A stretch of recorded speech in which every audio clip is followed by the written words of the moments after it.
10, 9, 8, 7, 6, 5, 4, 3, 2, 1. What's going on, guys? Welcome to Magic After Dark. My name's Ryan Edwards. This is Blaze Sarah. Welcome everybody to the show. Thank you so much for joining us tonight for Magic After Dark. Tonight is going to be fun. Tonight's going to be like crazy. This is going to be crazy. I feel like this is going to have a lot of energy. What type of energy, perhaps? Some big. Yeah, some big. We have professional male stripper,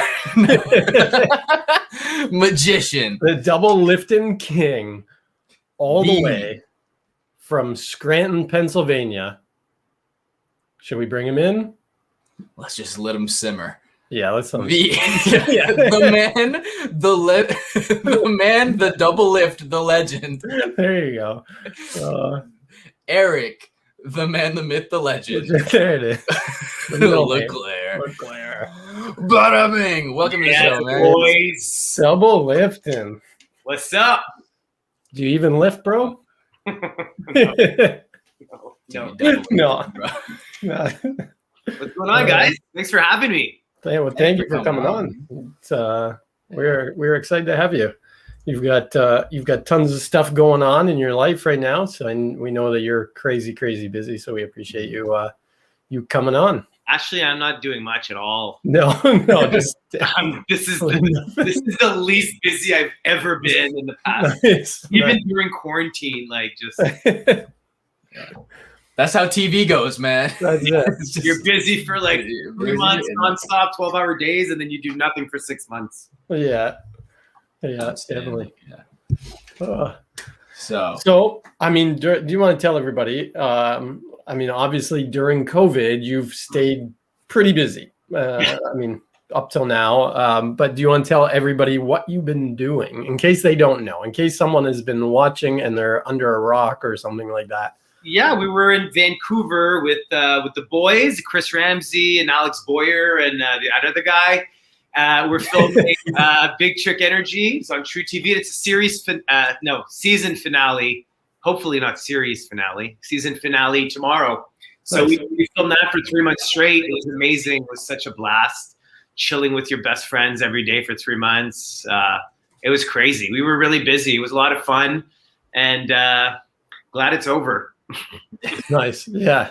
TV can, I mean, a lot of people don't realize how stressful and nonstop the TV world is, right? Yeah, it's wild. It's deadline after deadline after deadline, and it's crazy hectic. Yeah, just running around constantly. But thinking you have control over your product. And now you have already had a lot of TV experience. I've watched the show, and to be honest, of all the guys, I could tell right away because I know I've watched you on it's Tricks, right? Or Tricked.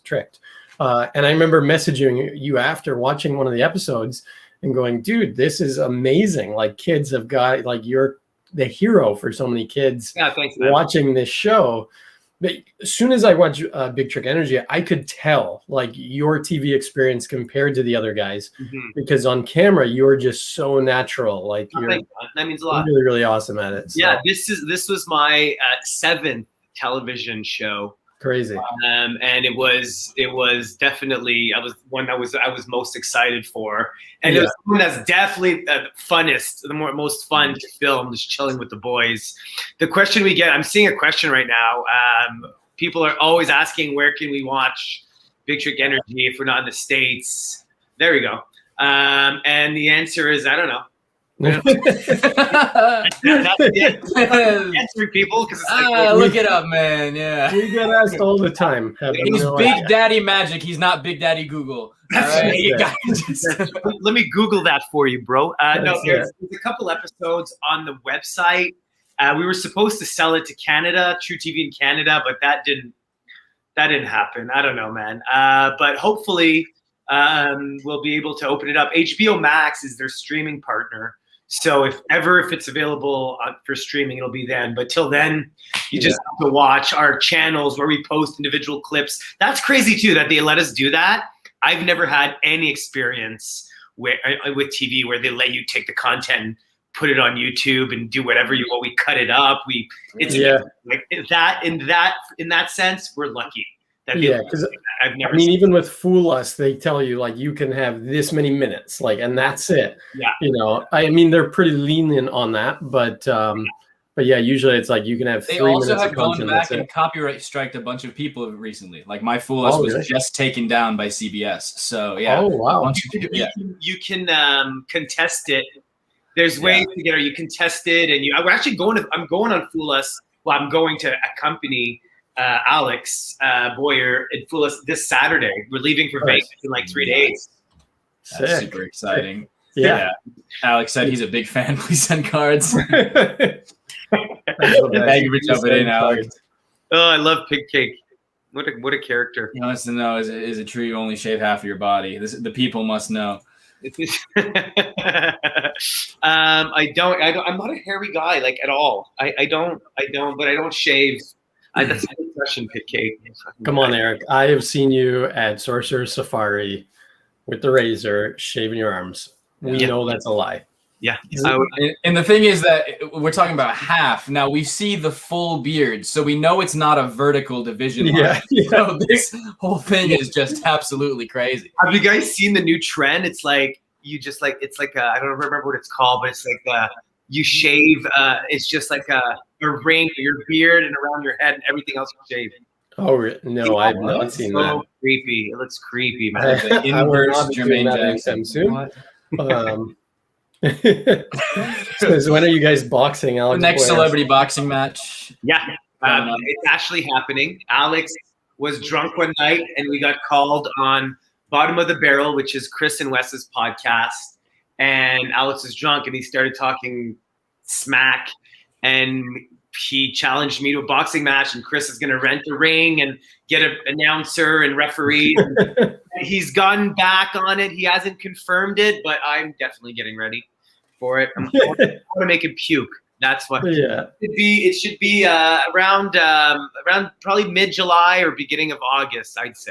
Right. Alex Boyer, bring it, bro. I hope you're ready. Yo, you thought Mayweather Logan Paul was big. This is the next big. We have no idea what we're doing. It's funny because immediately after that fight, I text Pete McKinnon and I was like, "So are you training? Like, what's going on?" You know, like he's got a lot of YouTube followers as well. He's like, "Let's go. When are you getting in the ring, man? You gonna throw down?" Yeah. So that is a negative. Alex is in the chat right now and he's not even replying. That's how much he wants to avoid. Yeah. You scared him off. Yeah, I did. Alex is coming on in 2 weeks, so not next week, the week after. So that'll be fun. I'm interested to see, you know, if he's by then, if he's like into training, if he's going to be bringing the Smack Talk back, or are you guys going to have subtitles for him? Yeah, 100%. We'll be typing in the chat so that we can bring up the little speech bubbles. Yeah, we'll be live typing. Yeah. Oh, Xavier. Yeah, Xavier says it's the face onesie. It's just like a ring. It's so weird. It's like a halo, but it's not up here. It's just crooked. Yeah. The face halo. Terrible. Yeah. It's so a fallen angel. Yeah. That's what it should be called, the fallen angel. So now, who of the guys is the most wild? Is the most crazy? Me. Oh, I would say, yeah. I know all the guys. You would be the guy. He is Big Daddy Magic. I mean, crazy can be a lot of things, right? I'm trying as hard as I humanly possibly can to not be crazy tonight, because this is recorded and it'll go up there, and I have to watch what I say for once in my entire life, trying to make the corporate people happy. This is not that kind of show. Yeah, this is not that. This is after dark, so I mean, you can do whatever you want. Wes is pretty crazy too at parties and stuff. He likes to get naked for no reason. Alex just feeds off everybody.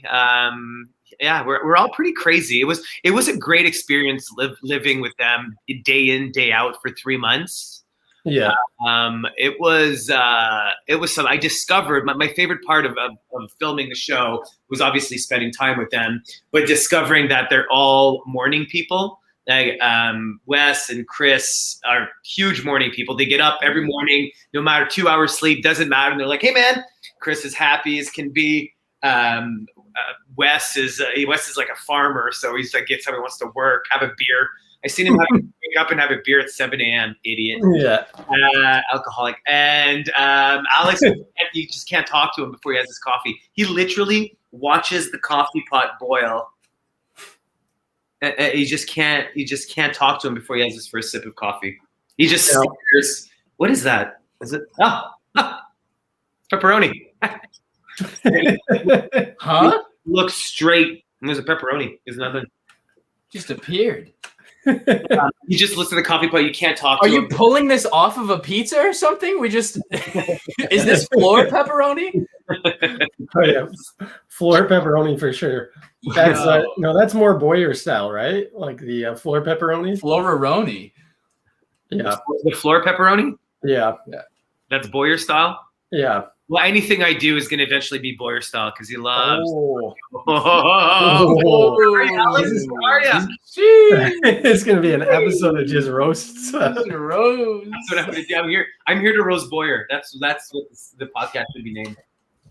That's amazing. So, yeah, Alex came to my show in Toronto, and he was definitely doing stuff like that. Like it was ridiculous. Afterwards, we were hanging out, and it wasn't floor pepperoni, but it was like chicken fingers and stuff from all over. I was like, where are you getting this food? yeah.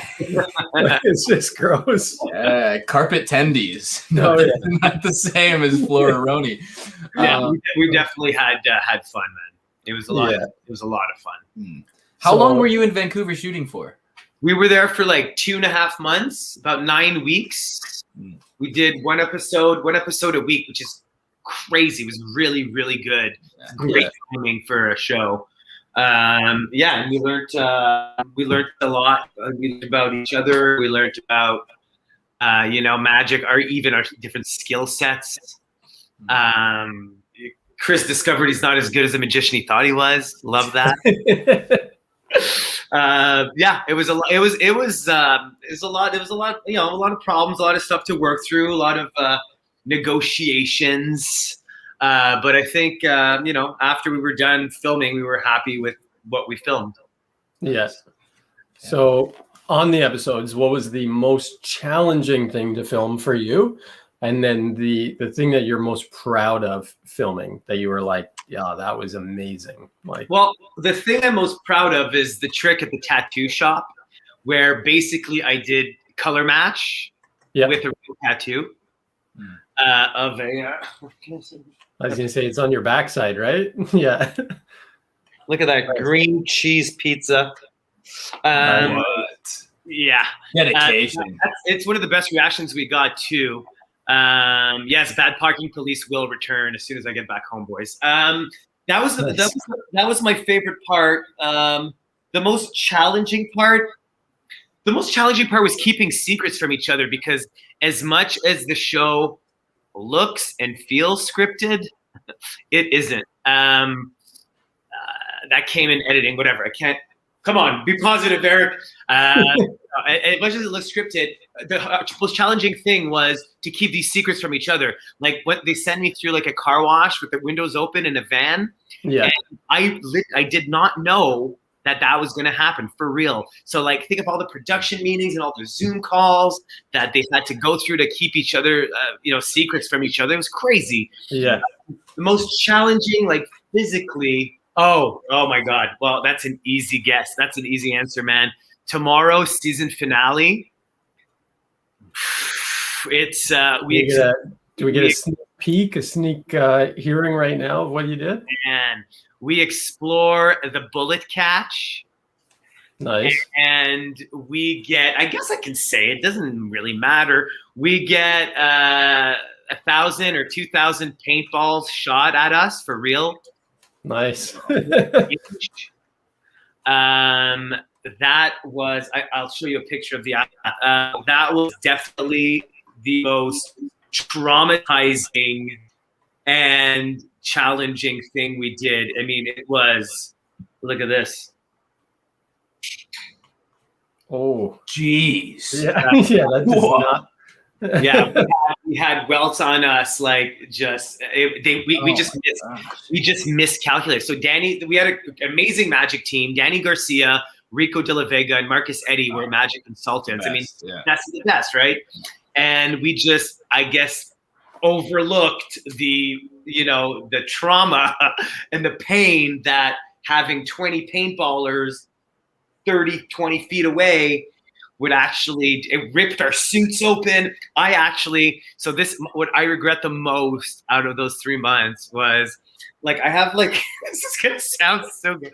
I have sensitive skin in general. Like, my skin is just so sensitive. Oh my gosh. It really is. It's always been. Anyway, so as we're standing there like this with masks on and they start shooting, it hurts so bad that I ducked behind Chris.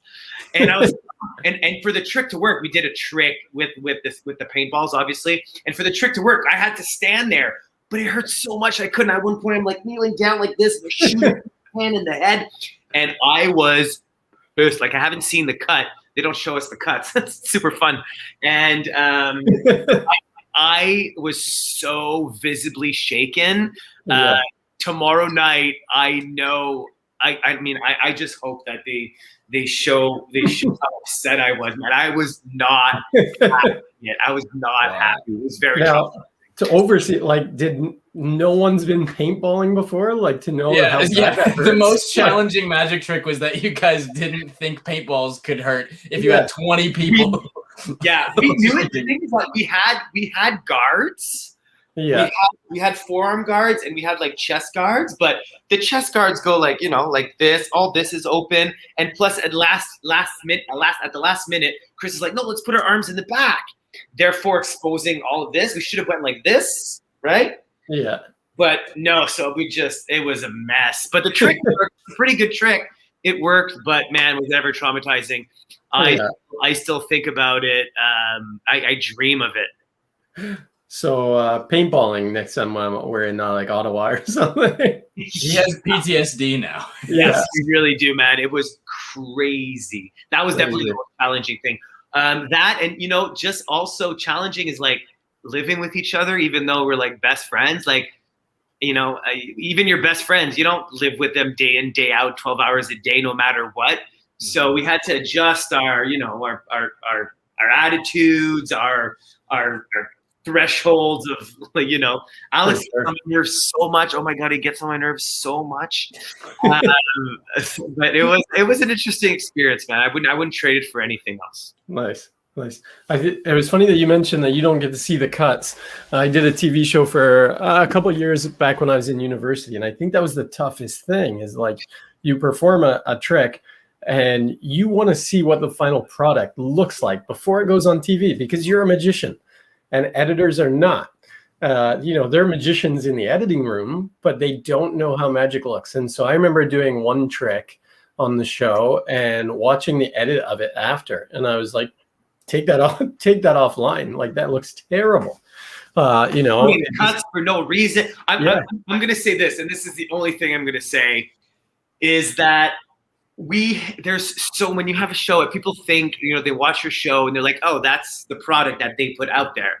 Yeah. But it's so many people on top of you. Yeah. Even before editors, producers, directors, people that the network has, oh, this should look like this, and they're not. We've seen all the magic shows. We know what feels good, what feels fake, what feels, and then, I mean, after a while, like in the first few episodes, when you start giving, your opinion on cuts and stuff, and see, wow, there's way too many, pushbacks here. Then they just start kind of like, anyway, so it's a big, I told the guys too, when we started, I'm like, it's not going to be how you think it's going to be. It's not like at one point, like, one of the boys was like, I don't want to be hosting and be like, today we're going to be at a paintball range and we're going to, I'm like, yeah, you will do that. Yeah, like, we're not doing that. I'm like, when you have 30 people there that all want to go home, and the director's like, just do it for me, just do it your way, but do it like this, but like, well, whatever, we'll use the other takes, but you're doing it. You're doing it. This is what I do. TV's what I do. And I told them like this, and they're like, no, that's not how it's going to work. And I'm like, okay. Ended up being like that anyways. But it's crazy how it's supposed to be, your product, and it gets kind of, everybody has their hands in it. And we did our best. Like I said, we were very, very happy with every single thing we filmed. Nice. Maybe like 90% of everything. Yeah. Yeah.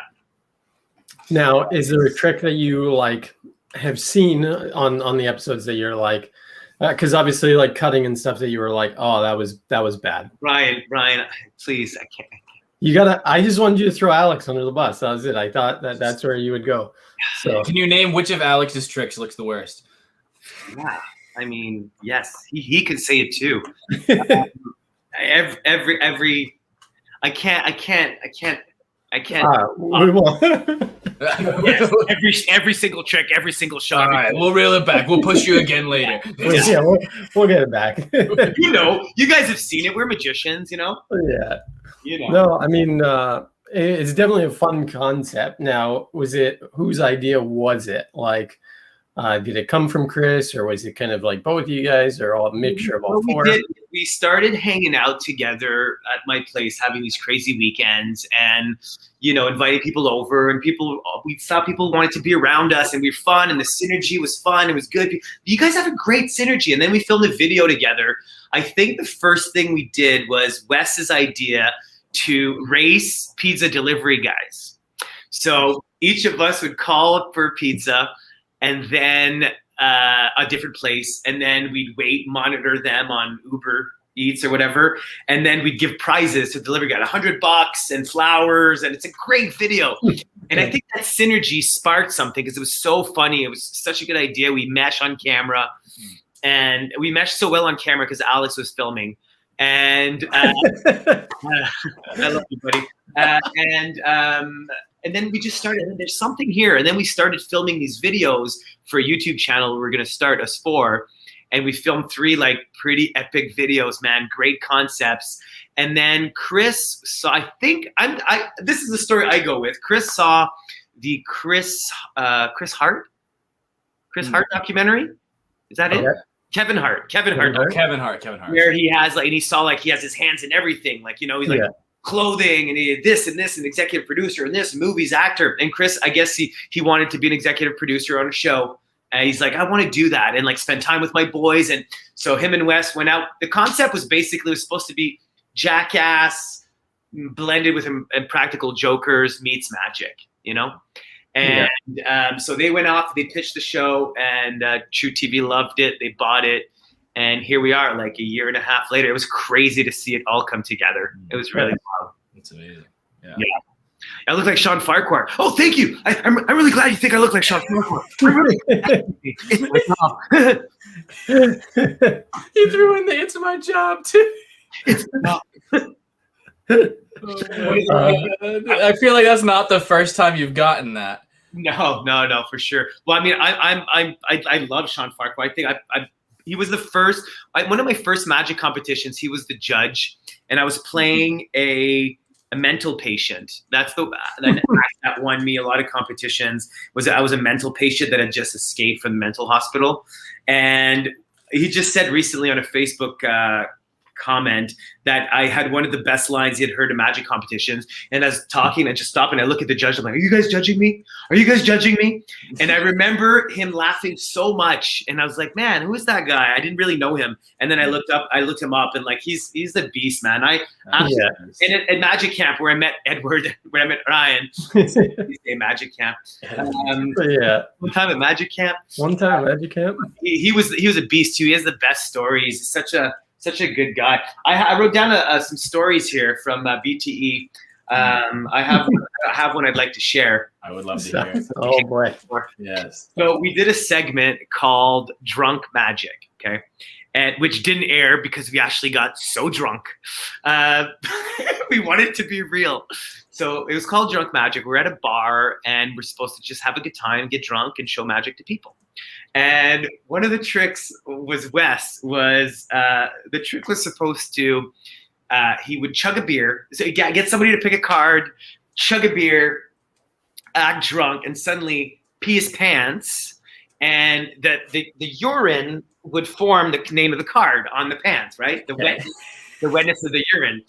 So it was for the pilot episode, and we were a little unprepared. We hadn't played with the prop yet, and we get on set, and then I'm my rules in magic and in liquid. Never work with liquid. It's so unpredictable. It's messy. It always fucks you, you know. Anyway, so Wes that day, so I'm like, okay, so you're gonna take a card. I'm gonna eat the card. I'm gonna make a pick a card. I'm gonna eat it because a lot of this stuff is last minute before the cameras start rolling. Like, wait, we didn't think of this. They're like, oh wait, guys, stop. Waiting there. We're like, how are we gonna get? So I go up to it. I'm like, how are you gonna like eat the card? He's like, what do you mean? I'm just gonna eat it. I'm like, you gonna swallow it? Like, it's not as easy as you think, bro. It's like these things are like this plastic. It's laminated, you know. He's like, it's fine. I'm like, okay. So we're there watching him. So how this gimmick worked was basically a guy with like a bag of water hidden in a potted plant in a big in a bush. There's a plant in the audience. Yeah, there's a plant. Yeah, we never use plants except for this actual plant. So this guy was hiding in a big, shrub, and there's a tube that goes from the shrub to Wes. So he's like, it's connected, and the pee's gonna go. So he's standing up in front of the whole bar that everybody's watching, and then he realizes the table he's doing the trick to, they're too far, and he can't go up to them because he's tied to the. He's like, here, pick a card. And the lady's like, okay, and he's like this, like she's like, okay, so she gets up, she takes the card, picks it. Wes takes it, puts it in his mouth, chugs the beer, card's still in his mouth. I see this, and I'm like, this is not like he needs another beer. Run up again, impromptu, give him another beer. He chugs another beer. Finally manages to swallow the card, and then he's like, okay. Okay, and then the gimmick starts going. It's not working. It just goes. And the card doesn't reveal. So for everybody in the bar, they're just watching this grown man piss his pants. And they were like, "What's going on?" What? And we were like, "Okay," and us, we're laughing, crying, laughing. So then everybody starts clapping. So the worst part is that everybody's like, "Is that the truth?" Like, he can't even save it because he ate the card. There's no way to save it and get it out because the worst part is that he can't go anywhere because he's tied to this bush. Usually, when you mess up a trick, you're like, "Thank you very much," and boom. Yeah, exactly. It's just there. He can't move anywhere. Needless to say, that trick did not make the cut. That one didn't make it. Oh my god, that's the best blooper though. That's amazing. Yeah, he's just standing there and peeing his pants. That needs to be on a reel somewhere, sometime. We have the footage. He tried it again, I think, with a new pair of pants, and again, didn't work. So it's just the people were so confused because it was like, we were not going to tell them, the card's supposed to be in the pee in the pants. We don't want to admit to a failure. That's the difference between an amateur and a professional, is that if an amateur messes up, you'll know. But if a professional messes up, he'll be able to like weave in and out, you know? Yeah. Yeah, it's real professional to just eat a card and then piss your pants. And then stand there. And then just stand there and go, oh, you want to see another one? I felt like I was laughing so much, I felt like I was on mushrooms. I was right. Ryan, you know. I was so fun. And another one, I got another fun here. So during the show, we always want to shave Alex's head because he likes his hair. He thinks his hair is so nice, even though it looks like an '80s vampire. So we always want to shave his hair. And we're like, we tease him about it, and we were really doing like letting him catch us like fake planet on Zoom or whatever. We really like mental, torture. And we were actually going to do a little in the back or whatever on the final episode just to get a rise out of him. And that quickly changed. But one day because we were living there for 3 months, we had to get, obviously our haircuts there. And when you have hair like Alex, you definitely have a very specific kind of barber that you always go to. Yeah. So one day we we picked a place, and then we go, and then I'm about to go. I'm like, Alex, we have an hair appointment at 3. You know, he's like, oh no, he's like, no, I canceled it. I'm like, what? Why'd you cancel it? He's like, no reason. I'm like, okay. So I just go alone, and I learned that he canceled it because he thought that we would pay the guy $200 to shave his hair for real. Because what other way would you actually do that without it being your fault? Yeah. Guy's job. So he actually switched barbers on us at the very last second because he thought he were going to cut his hair for real. I thought that was pretty clever. I mean, it wasn't even our plans. It's just his own paranoia. I was pulling this up. I was going to post this photo today for you for your ad. Because I thought that's the greatest photo of you ever with Alex's That's hair. his editing right there. That's his editing right there. It looks amazing. I was like, that is so good. I was like, maybe I should post that, but we didn't. I said I'll leave that for him. So, yeah, it was great. Like I said, you don't know somebody. You don't know even if they're your good friends until you live with them for like 3 months, man. It was great. Yeah. How about this shirt, huh? I love it. Double lifting. This is from I told him I'd give him a little shout out here. This to me unsolicited because I love The Office so much. I love The Office. It's Magic and Cards. Here's his Instagram. There you go, guys. Yeah, you guys like some stuff. There's the shirt. There it is. He sent me long Instagram handle. It's my favorite shirt. Yeah, magicandcards.com, but .com spelled out. Magic. DOTCOM. Oh, wow. Okay. Yeah. Hey, I'm gonna get a double lifting shirt. I'm a massive Office fan as well. I know we chatted about it for a couple seconds earlier. I love it so much. And you said your favorite character is Michael. I gotta say I'm a Creed fan as well, though. Wow. Yeah, because Creed just comes in with those like, every few episodes, just that like one line that is priceless. That. We didn't have time to talk about it, but Ryan told me earlier that he went to an Office super quiz, like a deep. What did you call it? Yeah, it was called the world's hardest Office trivia game or something like that. It's like an example of a question. Oh, I mean, it would be like in the first episode, what was on the Pam's calendar? What was the picture on Pam's calendar in like the first season or something like that? Oh, wow. And it was like it was kittens, but then there were that was like an easy one. They got way tougher where it was like, no, I'm trying to think now. Yeah, it would be like, on episode, or it didn't even say like episode 38. It just said like, because they didn't want you to be able to look anything up. So it was like as people are approaching the break room, there's a sign on the wall that says this, and you have to say what that sign says and stuff. And it's like, wow. What? Geez. Like whoever watches for that stuff, but that's like insane. These guys had pinpointed everything. We actually did fairly well. They just pinpointed all of the not fun parts, like all of the uninteresting bits that nobody cares about. Yeah. No plot. Yeah. The first while was really good. Like they had a few like really good. The thing is, I think there was 5 rounds or something of like there was over 100 questions. I think they asked us. Like it was way too long. Like myself and my other buddy Denny, who was on the team, because there was a team of 3 of us. We afterwards were like, we could do this so much better. Really, huh? But because it was way too long and like way too just like this is what we got to do kind of thing. But I mean, it was good.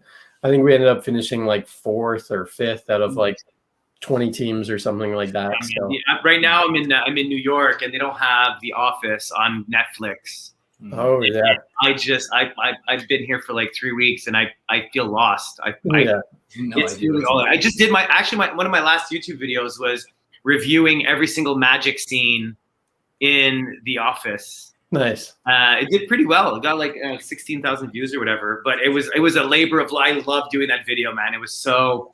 I just love it so much. I don't know why, but it's literally all I watch. It's an amazing show. Actually, let me pull this up as well if I have it here. My friend Denny Corby, who's been on the show before, His parents actually, he's a magician. His parents own the pen and paper factory in Scranton. And we met at Tannen's magic camp. Wait, and the one who told me this? Somebody told me this. Probably, yeah. I was sitting behind him and I was chatting with a couple other guys, and then I heard from behind me the guy go, I'm from Scranton. And I turned around and I go, holy crap, we got Dwight Schrute with us, right? Like, and he starts laughing and he's like, I love The Office. He's like, my parents own the pen and paper factory. And I was like, no, you're full of it. And now he's in my wedding party. Like, we become best friends. Yeah. You know that they have you been to the Scranton? I have been. Yeah. So he's actually, they have the Dunder Mifflin, like they have the Dunder Mifflin logo up in the tower. Yeah, so it's crazy. Like, he's doing, I think it's in August is when they're doing the big Office fan expo in Scranton. It got postponed because of COVID. And so he's actually emceeing the Dundee Awards at the convention. And then he's doing a Michael Scott magic show at the pen and paper factory. I would love. So, okay, what goes on at an Office convention? Like, I know they've got some of the people coming. Jamming ideas for episodes that'll never happen. Yeah. Yeah, it'll be like they'll have like Meredith and like Rob or whatever. Yeah. Oh yeah, they've got some very obscure people on it. They've got like a hair and makeup artist or something from the show as well coming, and like just different people. But then I'm sure there will be like a costume thing, so everybody will have to dress up as their favorite character or something. Me using the house. What's up, Chris? Yeah, I think someone's got to do Dwight's Halloween costumes. Would be amazing, but I'm sure that'll happen. That's funny. But yeah, I think there will be like panels and stuff like that about the show and everything else. So, but this guy that's running it actually has a massive collection as well of like memorabilia from the show. So like all the costumes and stuff, like he's got tons of it. He was showing us all this stuff. Speaking of memorabilia, I just got a package from Eric Ross. And I got a strand. He sent me a strand of Charles Manson's hair.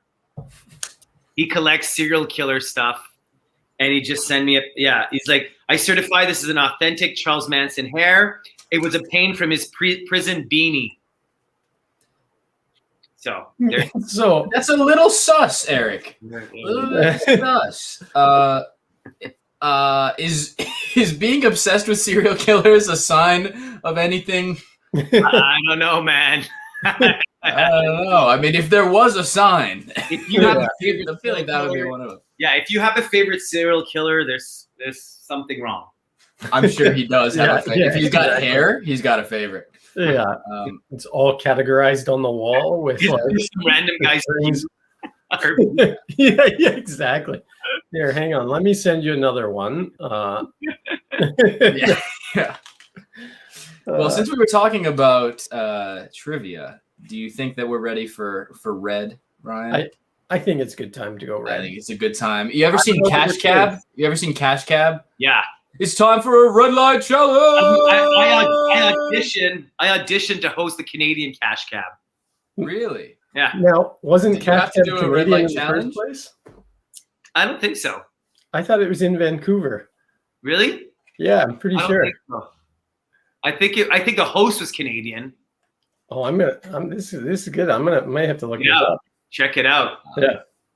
Well, as the near host of Canadian Cash Cab, the almost host. Are these magic questions? For a red light challenge. Ladies and gentlemen, it's that time. It's time for 20 questions. It's time for 20 questions. Yeah. It's time for 20 questions. It's time for 20 questions. Yeah. Put 2 minutes on the clock. 2 minutes on the clock. Put 2 minutes on the clock. 2 minutes on the clock. Here we go.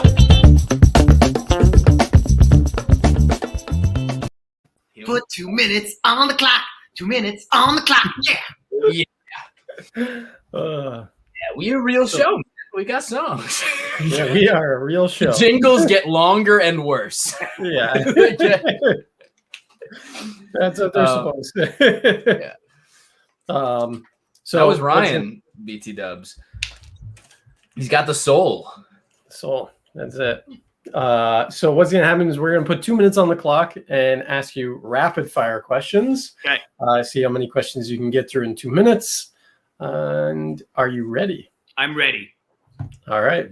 Time starts now. Favorite color? Green. Biggest pet peeve? Chewing loudly. Where did you grow up? Ottawa. What always makes you laugh? The Office. Secret talent? I can whistle like a bird. First time you ever saw a magic trick? I was 3 years old on stage with a magician. If you could have one superpower, what would it be?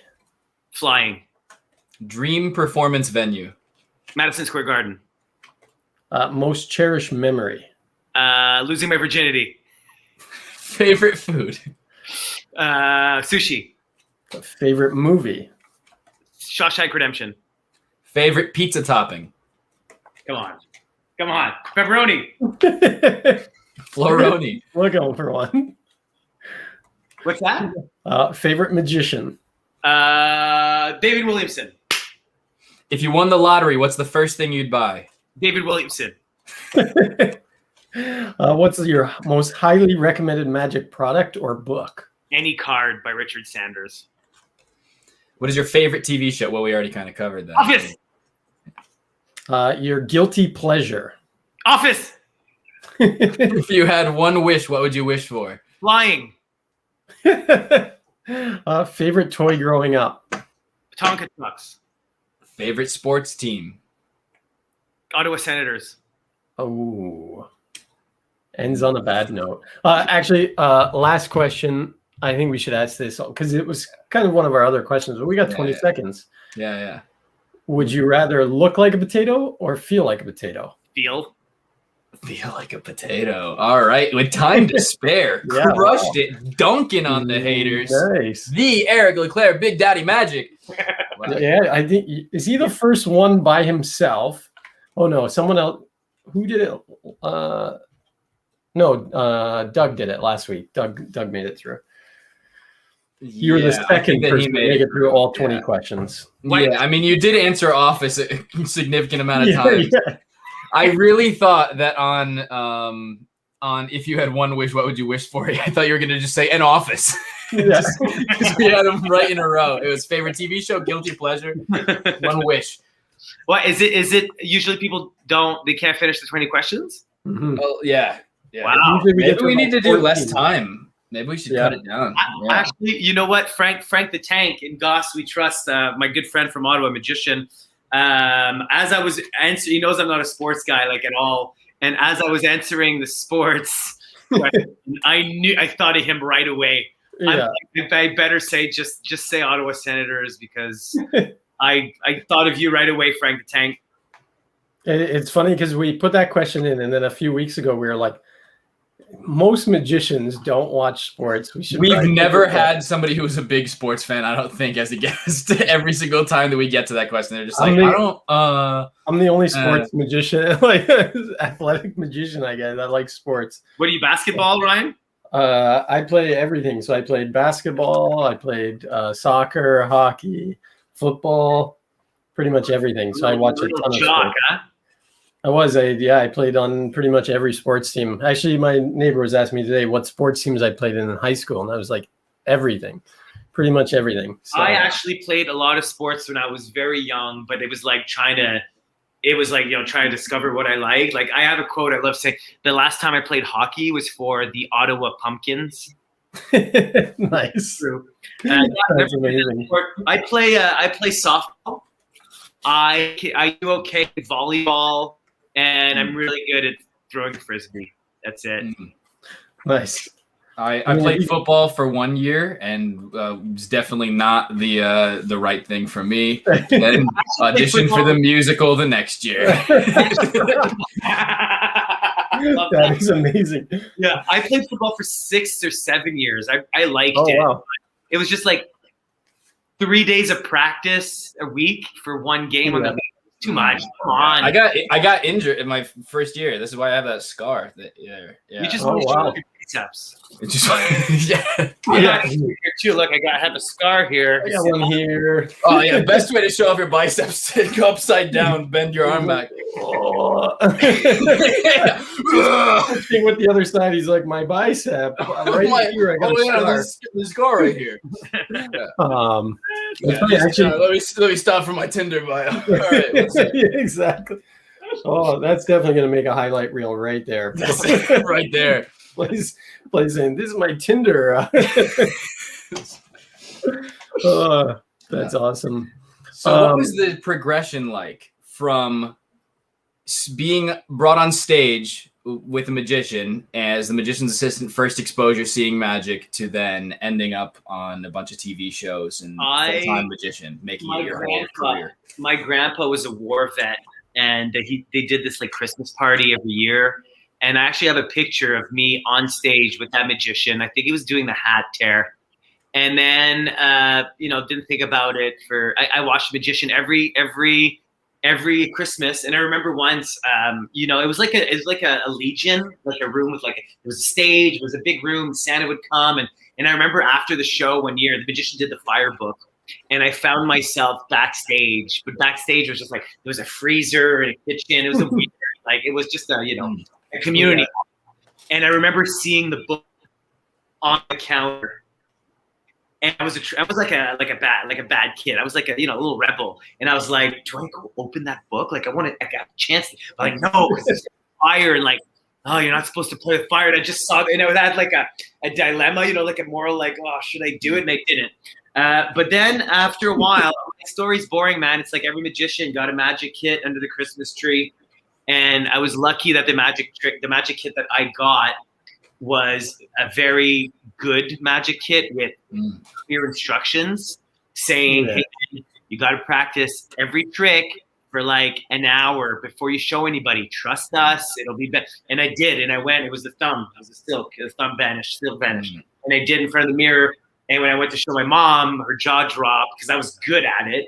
And she was like, how did you do that? And it was the first question my mom asked me that she didn't have the answer to, as an adult. And I'm like, am I smarter than my mom? What the? And then she's like, next day my grandparents came. She's like, Eric, come show them what you showed me. And the attention I was getting from adults was insane.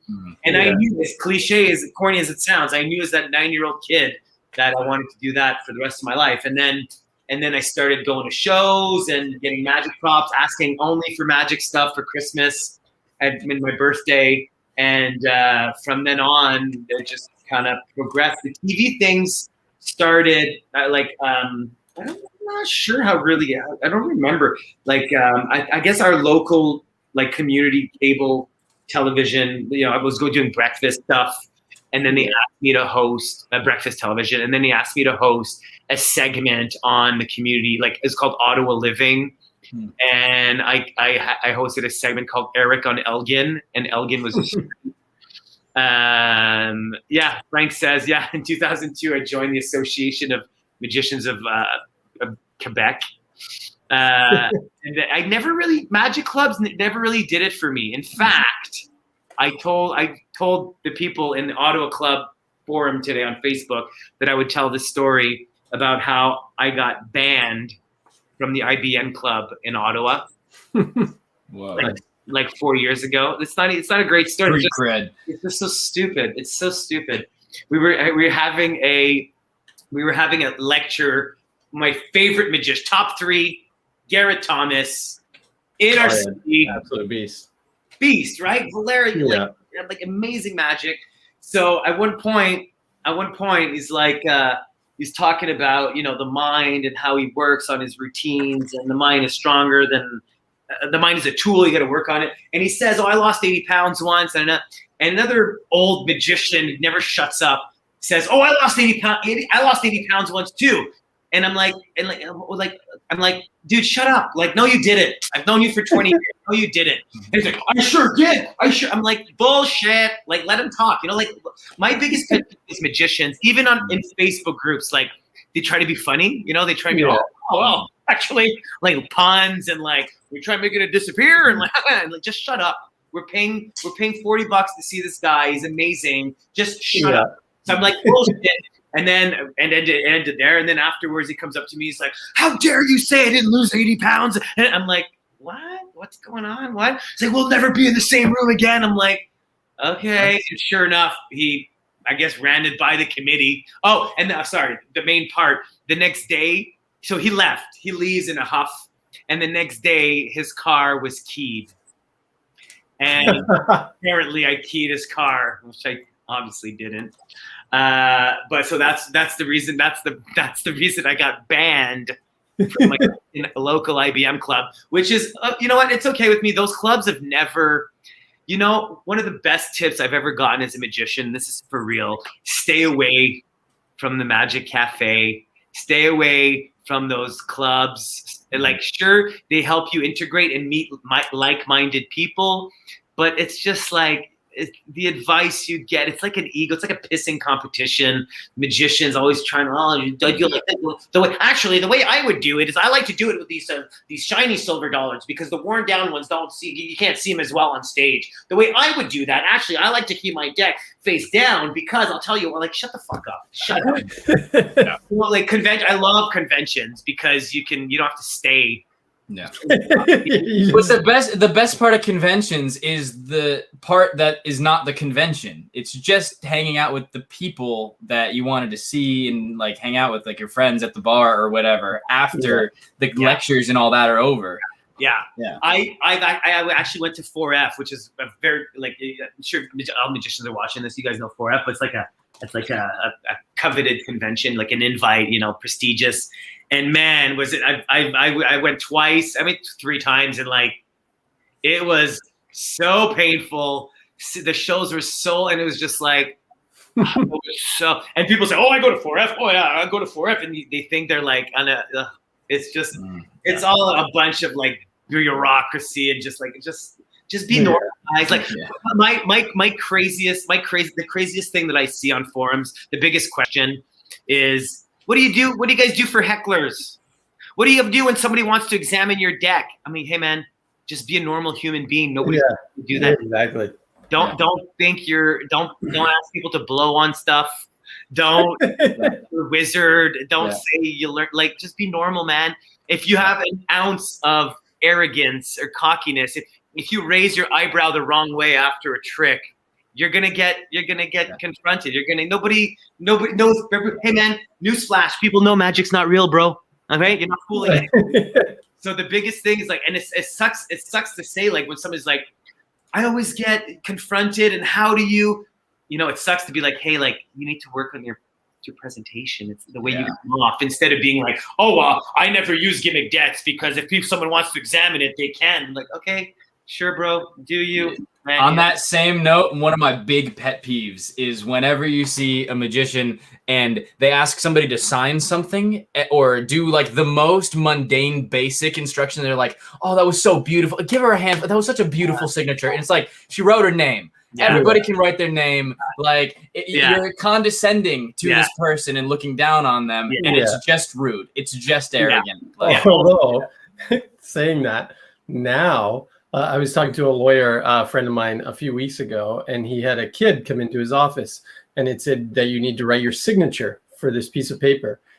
And the kid was like, "I don't know how to write my name," because they don't teach cursive writing in school anymore. And so he had no idea how to do a signature. All he knew how to do was print. And it was like, wow, that's wild. Like, I'm happy I learned cursive. What? Another thing that really, really gets me, and a lot of stage performers do this, is when they're just trying to fill the air when they ask for somebody's name and they never use it again. Yeah. Or they say, "Where are you from?" "Ohio." And they don't even say anything about like why even have like like, "What's your name?" "Mary." And they don't even say, okay. They don't even say, "Thanks, Mary," or like, "Okay, Mary." They just say, like, just normal. Yeah. So many people. The best quote I've heard recently was on somebody's Facebook page. Like, performing magic is not a personality trait. Mm-hmm. So many magicians hide behind the tricks Mm-hmm. And you know what? My theory is that because magic, let's face it, it's a little easier than most laymen think it is. You know, you could learn a good card force and a good reveal in a night for sure. Yeah. And then you're gonna do it. We have a guy. I don't want. I can't. Nope. Pedal back, Eric. But and then people are gonna be like, "Whoa, that's amazing!" And it's that ego boost is instant. Yeah. In 1 week, you can instant gratification. Instant gratification, and you thrive on that. You thrive on it. You want to do more and more, which is fine. And be hooked to that feeling. Chase that feeling. That's great. But there's so many magicians who think they're better than they are because of those. You know, like, oh man, you should like I remember my parents when David Blaine's specials came out. They're like, "You do those tricks? Why aren't you? You're better than him."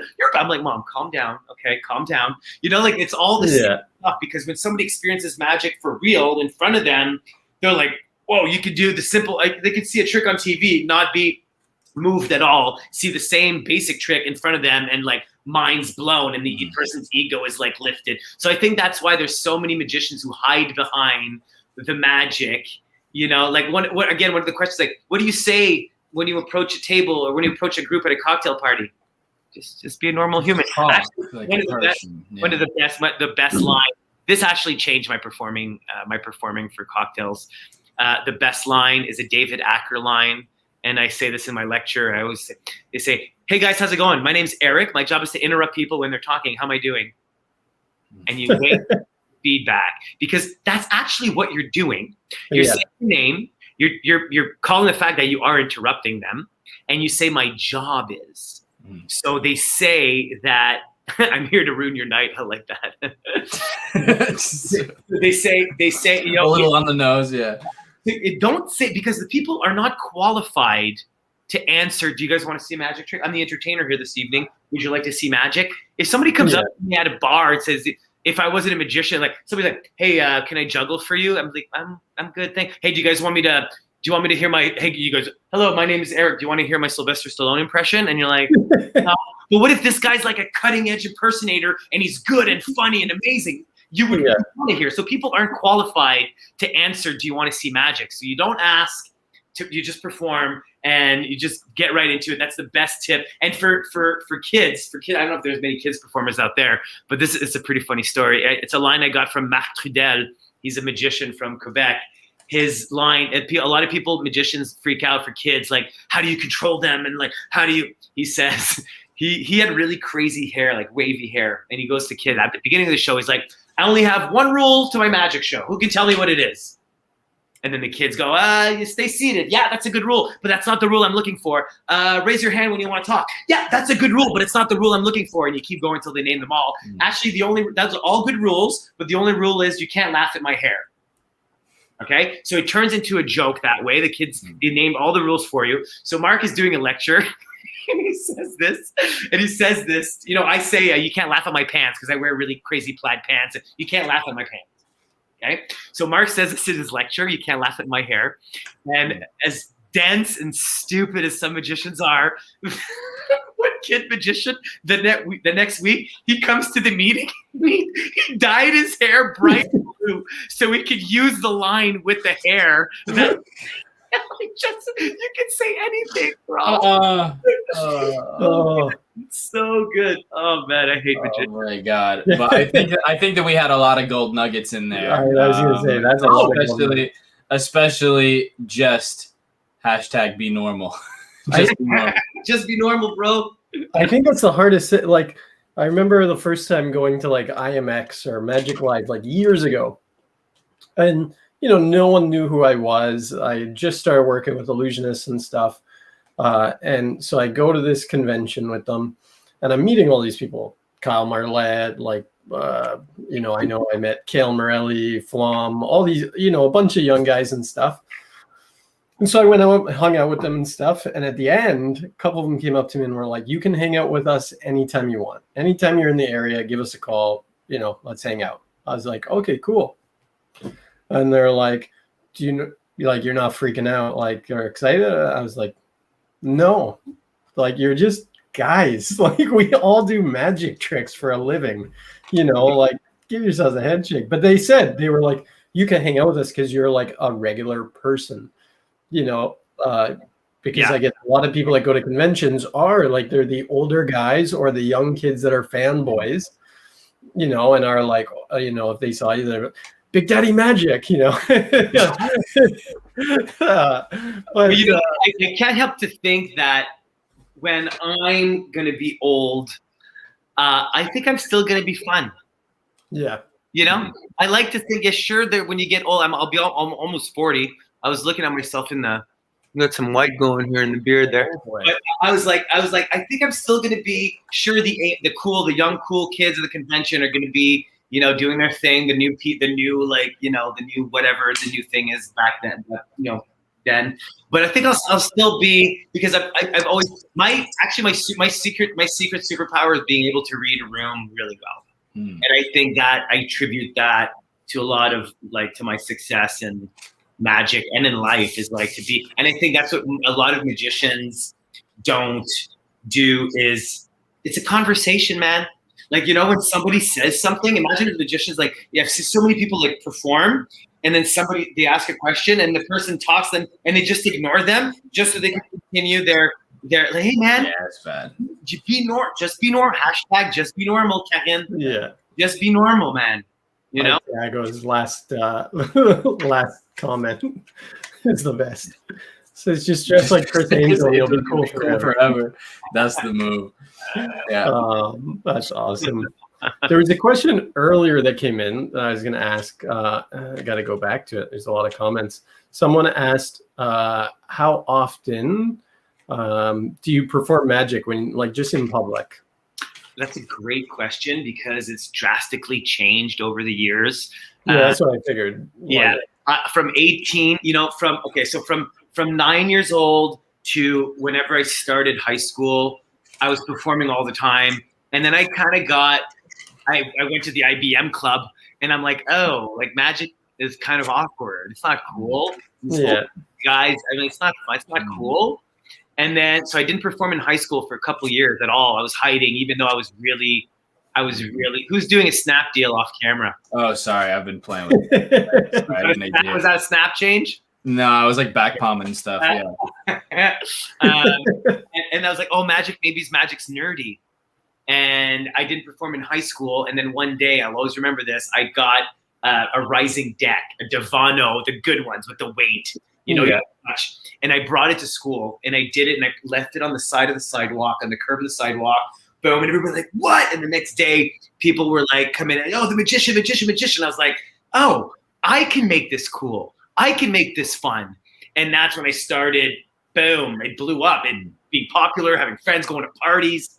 And then, so from 18 to 25, all the time at the bar, I invented all these bar tricks. I approached, you know, girls with, hey, watch this, do some straw stuff, whatever. And now, and then I started doing professionally. So like, I knew that if somebody would ask me, I wouldn't do it out of my own will just to start. But if somebody at a party would ask me, I put it off until the end of the party, because I know it would just never end. People would be around. And then even when you do like 10 minutes of magic, people are like, whoa. And like, all right, I'll do one last one. And you say it's the last one. You do your trick. Everyone's like, whoa. And the attention, it's like a weird vibe now. Everybody's like, they're just watching you. It's fun. It's weird. So I'm like, and nowadays I, you know, to tell you the truth, when I met, I would always kind of like let the myth talk, like the legend talk for itself, you know? I think it's important in magic, as in your career, always to have one phrase to sum up your I guess career, what you do, that's impressive. Like for me, for the last, like, you know, I was a Canadian champion because I won like at the Canadian convention, close up and stage. It was like 2-time Canadian champion. And then I used that, and people were like, oh, you're a magician? Yeah, I'm like 2-time Canadian champion. Like, oh, wow, that elevator pitch, that one phrase that's going to get people taking you seriously as an artist. Accomplishment. Yeah.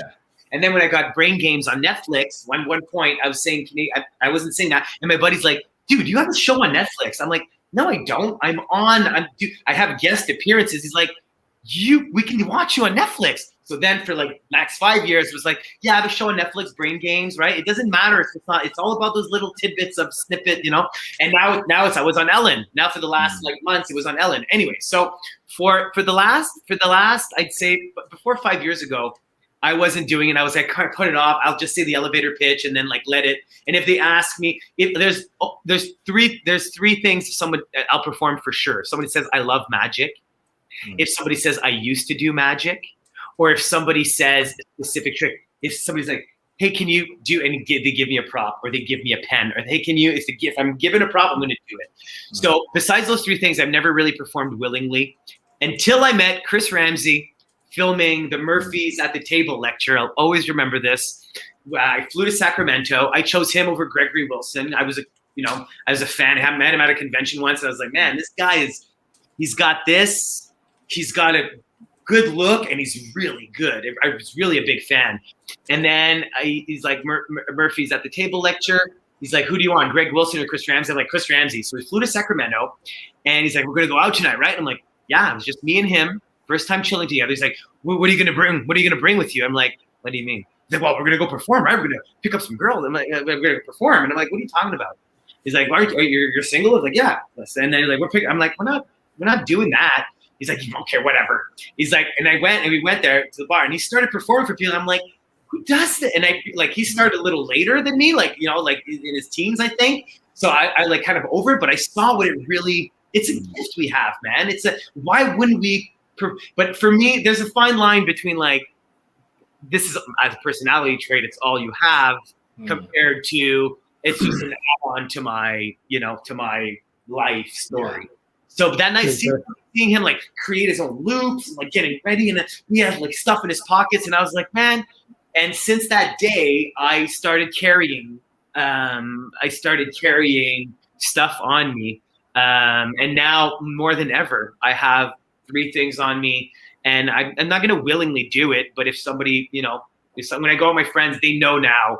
They know now to go give a straw or a pen to somebody and say, go give that to that guy and say, blow my mind, trust me. And then Angel will come up to me and blow my mind. And then it starts from there. So my everyday carry living in the US as a Canadian is the mismade bill, because I've never been able to do it. Dude, it's next level, man. People take that bill from you and ignore you. I can go like this. I can give them the bill like this with my thumb tip here, and they'll look at the bill and they're like, there's no heat. It's amazing. Yeah. Any card, like I said earlier by Richard Sanders, is better than the Invisible Deck, in my opinion. It is a masterpiece. It's built. There's routine. So the roller coaster built in. It's just amazing. And I started kind of messing around with loops, but I'm not very good at it, because for me, I've always had this idea that I can get away with, if somebody says, oh, you got 2 cards, or, oh, I saw you put it there. I saw that. I can always be like, no, look, and disprove them. But if someone gets that glare, it's done, right? Yeah. So Caleb Morelli, we were talking about Kim Morelli earlier, Ryan, but I met him at a convention once, and he was doing the most mind-blowing stuff. It was just me and the boys and him at a table. And he's like, do you do Invisible Threat? Where I'm like, no. He's like, you're an idiot. He's like, you're missing out on the real reactions of that. Yeah. And I'm starting to doubt, but I can't keep it. I'm too clumsy. I can't wear they go. I can't, but I'm starting. So that's what I'm working on right now. Nice. That was a long. Yeah, no. I used to work with Kalen, and he always had loops ready to go, like wherever we were, loops all the time. So really, huh? Yeah, it is pretty crazy. I asked Danny Garcia in Vancouver, asked my girlfriend, he's like, what's the most amazing thing you've ever seen him do? And she's like, oh, once in Italy, I was holding a cup and he just went like this and my steer stick flew out of it. And that was because they're not, animations and levitations are on their own. They're their own, you know what I mean? Like staring at, Alex loves the animations and thread work, because if you could do real magic, that's what it would look like, man. It would look like, bam! Or like, flies to your hand. Or that's what it would look like. You wouldn't use it to like, oh, watch me change. You know, you wouldn't do that. you get stuff to come to you like from far and animate like real life force. Yeah. RLF. Yeah. 100%. Acronyms. Yeah, with the acronyms. I saw someone else asked as well what your favorite opening scene of the show was, because I know you guys go pretty hardcore on the opening scene of the shows. Though that is definitely all of our favorite parts of the show.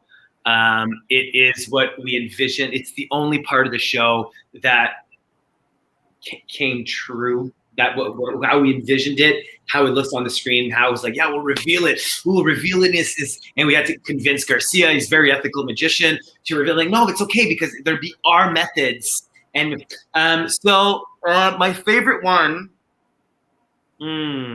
that's tough. There's so many good ones. I mean, the reverse one was very hard to do. I could not for the life of me grasp it. Like I was like, and Chris and Wes had it so easy. They're like, no, man, it's like, just do everything in reverse. I'm like, yeah, but I can't think that way. Like, let's say just like picking up a glass, you know? Let's say just picking up a glass. Like, yeah, you pick it up and you have a sip.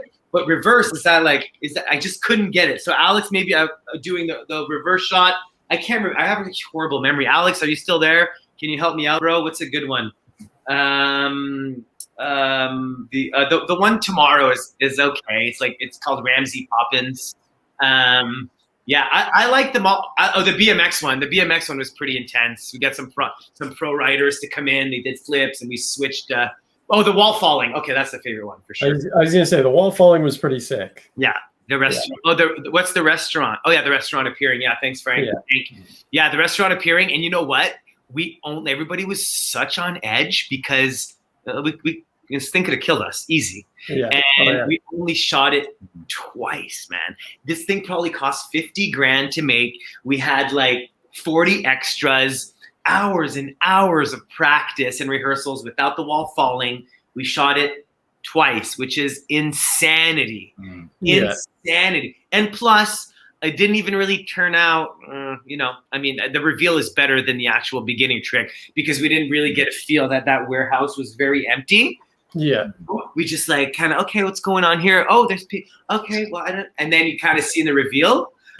But that's why if I would have shot it more times, but they just wanted, everybody was on edge. On edge, yeah. Yeah, I love those things, man.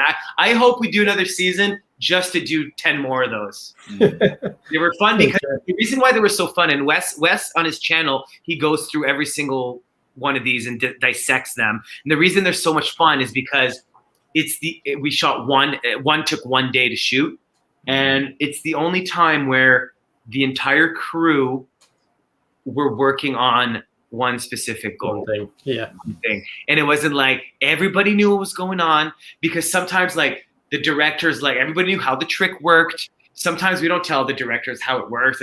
Like they don't need to know. So they're like, oh, and in TV, in my experience, this is a director's nightmare. It's like, what do you mean? Well, how's that gonna? Where's the bird coming from? For Alex loves doves. I don't know if you guys knew, but he's a dove magician. He's gonna turn pro. But it's like, where does the dove gonna come from? Don't worry, we'll make in no other form of TV does the director not know what's about to happen. It's just insanity. They need to like take a step back and like let their ego out the door and just trust us as magicians. It was crazy. They're definitely my favorite parts of Big Trick Energy for sure. Nice. Yeah. We're talking loops tomorrow. Okay. I'll go. We're going for a good drink tomorrow. Great. Well, now, when you have were you thinking? No, go ahead. Go ahead. Ruin your night.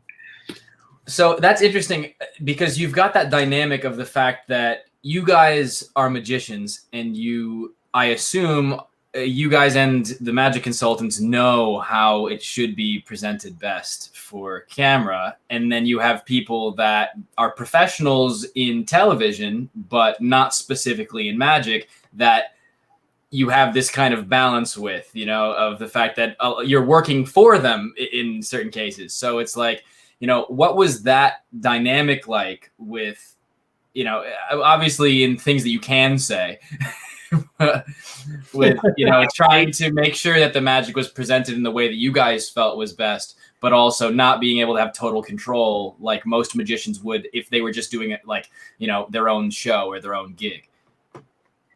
Man, there's nothing I want to talk about more than this. And, you know, especially in an all magician podcast like this, I just hope that, you know, it was hard, man. Like, it was hard having a vision. The thing is we've seen all the magic shows. We've seen hours and hours of videos.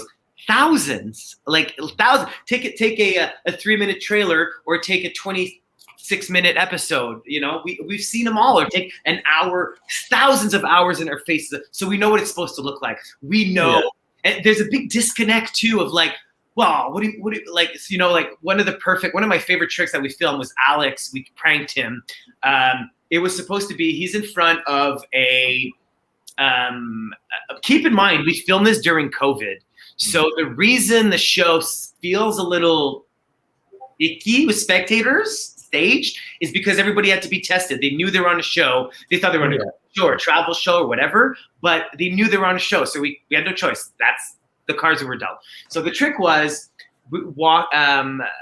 Alex doing magic through a department store window where a napkin is crushed and a glass is supposed to shatter. But unbeknownst to him, we had gimmicked the entire storefront window to shatter. So as he's doing this stuff, boom, it shatters. It's one of the best bits, really is.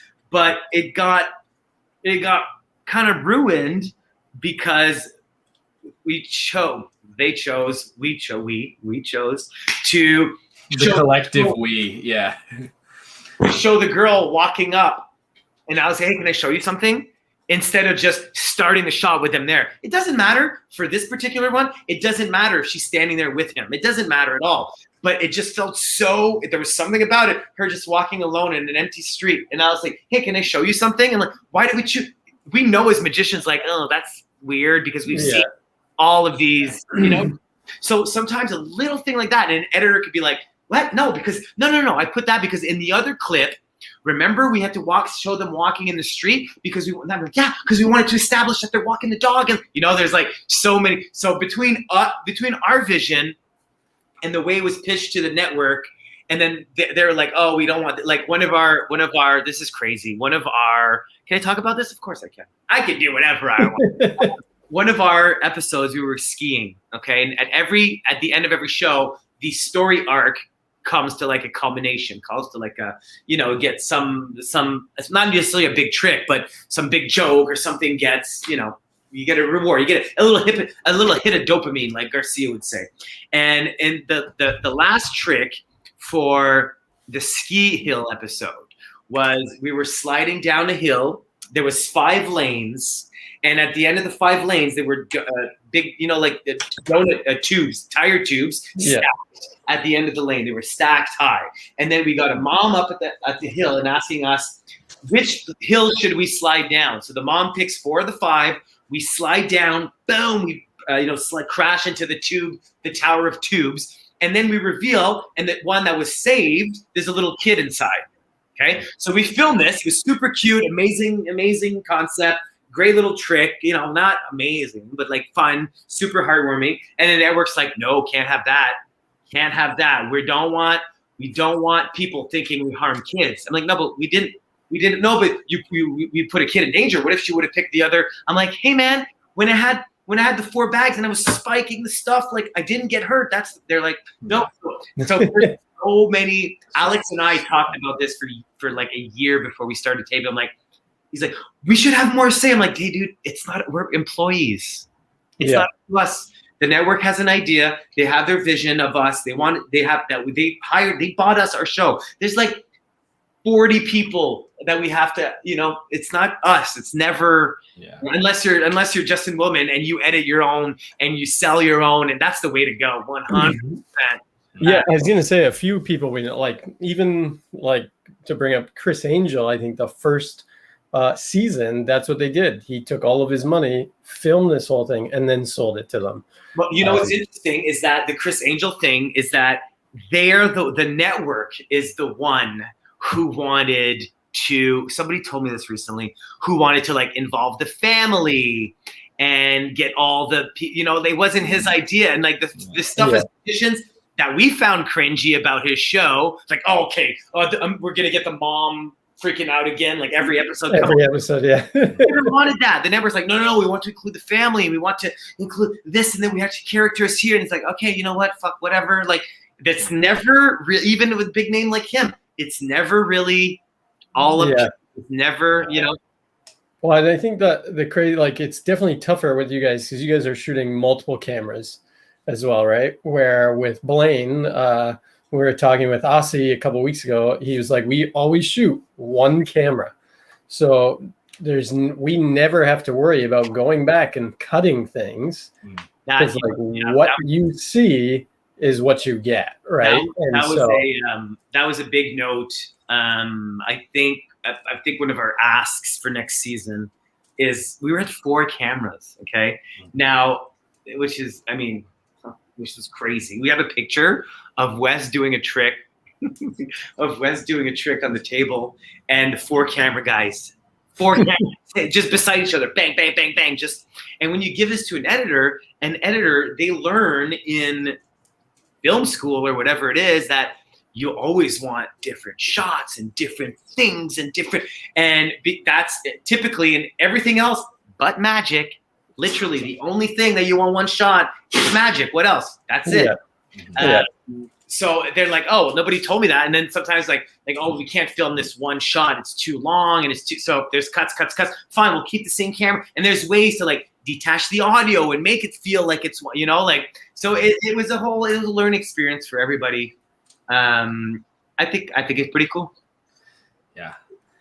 That's tough when it no longer becomes your show. You are the talent that is hired to perform on, like, you're the actors in something that is somebody else's thing at that point. I mean, obviously you guys had more involvement than an actor would just in like a TV show. Yeah, and you know, when it comes down to it, like on set, like they're like, you know, one of the biggest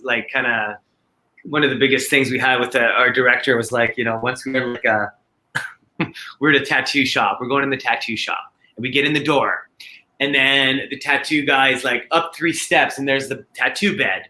And then like I start doing the trick of the tattoo bed. He's like, oh, can we get a shot of you guys just coming up the stairs? Like the viewers need to see you guys. Like, and Chris is like, Mark, we don't. Why? He's like, no, I just want to be covered. I just want to make sure. And like all these different shots for no reason. Like Chris is like, yeah, our viewers aren't smart enough to figure out the way from here to here without actually seeing us like walking, you know. Somebody, thanks Christopher Chum, good content. Somebody said, how do you feel when they crushed your car? Now this is something that I got a lot of like kind of like hate, because people are like, obviously he knew that they were going to do it, or obviously he knew that was in his car. That was all for real. They managed to plan meetings behind my back.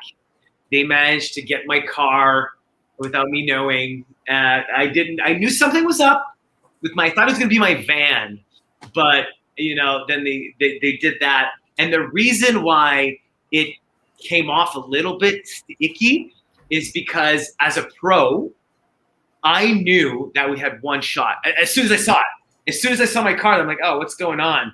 And then Alex started going like this, and I knew we weren't doing that again. So I gave all the emotions, the piss, the crying. Well, crying was for real. But the piss, and the most cringe moment for me on the show was me going to Alex, stop, what are you doing? As if this. Dude, put your hands down, bro. What are you doing? Stop it. So reverse the spell. Yeah, for a minute you really believed in real magic. Yeah, it was definitely my genuine reaction. It was definitely, but you know, our idea initially was just like to put pranks on each other, man, and just like have a good time. Chris actually posted a video recently on his Facebook. It's called "Spend a Day with Me in Vancouver," and I wrote a comment. I'm like, this was the original idea. for our, the vibe was just perfect. The the camera's like this, the camera's like nowadays it's all like, like that, like, hey guys, whoa. And in TV, you just can't do that. It's not done in TV. You can't. Yeah. That's not done, right? There's certain like standards, and there's certain like, and like even like Alex is like, oh, like sorry. I'll stop there. But yeah, it's just some stuff you can't do on TV. But overall, with the cards we were dealt, I think we did, a good job. And hopefully, if we get a season 2, we'll have a little bit more say and a little bit more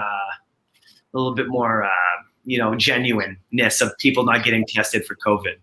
Yeah. How would you have felt if the tattoo bit got cut after you got a real life tattoo? Oh, I know. Oh, no, I knew it wasn't going to. I knew it was definitely the best reaction we've gotten. It was the first time, and I think the boys will agree with me. It'll sound a little egotistical, but I think it was the first time the crew saw what reactions we could actually get with Magic, because the guy was in his own element, his tattoo shop. Obviously, he's not a plant. No, there's no plants or stooges. But when a guy's in his element, he's a tattoo artist in a tattoo shop. So this has to be some realness there. And his reaction was just like, and plus, such a great trick. Color matches. It's such a mind. It's such a mind fuck. Like it's just, and the way they edited too is just perfect. It was great. I would have been upset, but it's my first tattoo that actually has meaning. I have this most ugly like Ace of Hearts here from 20 years ago, even though it's amazing people. I was gonna say, didn't you get a tattoo at Magi Fest a few years ago? No, I didn't go with them. They were playing roulette, right? Yeah, I know. I took Bobby that year, and I know Bobby got a tattoo and stuff, and I was like, why? Why would you do that? I think Nick Soriano got, or is it? Yeah. I think he got a tattoo of Adidas with the Nike logo. Oh, that's hilarious. Chris got a tattoo of a speedometer on his legs. But also, Wes that day got a leg tattoo. I don't know if you saw that episode, but the idea was for Chris's birthday, Wes is going to get his first tattoo, and either he could pick what or where. So he couldn't pick both, where on his body or what the tattoo. So obviously he picked where, and he picked his leg, and then we came up with leg tattoo. And that was done for real on the spot. We didn't plan, we didn't prearrange anything, we didn't talk about what we were going to get before. We really did. It was one of the realest moments of the show, is getting Wes that leg tattoo. It said leg tattoo. Nice. Yeah, it was good. That's amazing. Yeah, that is serious dedication. That is amazing. Do you think it's time? I think it's time. Yeah, it's going to happen. I don't know if he's ready for it, but I don't know if I'm ready. Yeah. Well, here we go. Are you ready for the most important question of the night? Lasagna! What's your favorite genre of lasagna? Meat. Lasagna. Veggie. Lasagna. Plain. Lasagna. Saucy. Lasagna. What's your favorite genre of lasagna? Oh, never gets old. Never gets old. That was something. That was something. Is that the question? That is the question. That is the most serious question of this entire episode. Meat all the way. Put all the animals in there, man. All the animals. All the animals. Oh, Animal style lasagna. Animal style lasagna. That was it. That was. I mean, is there a specific animal that you would want on there that you like, other than like beef? We know that, but like, would there be a giraffe, an odd one? Yeah, that you pepperoni. Definitely pepperoni. Where is this coming from? It's just pepperonis everywhere, man. Pepperoni's just chilling. Actually, it's been the same piece, and every time you've been doing false takes. Of course, and actually, I carry it with me everywhere I go. Look, there's actually a ring in my wallet. There, see that? There it is. I carry it with me there everywhere I go. Freak people out on the daily. That's when there's a lull in the conversation. You're just like, is that a pepperoni? And you just pop it in. and you just keep talking as if nothing, and people are like, wait, what? And then you're like, what? And then they're like, okay, it doesn't matter. Like sometimes it's not on the floor, sometimes it's at a restaurant, right? It's like it's on the seat, so it's not that unbelievable. It's like believable. Like people are like, did you just eat that? You're like, yeah. They're like, okay. And then later on, you do like in the street, and they start realizing it's a gag. And then I show them, I carry it with me like a psychopath everywhere I go. I'm a weird guy. Life is strange. Have fun, you know.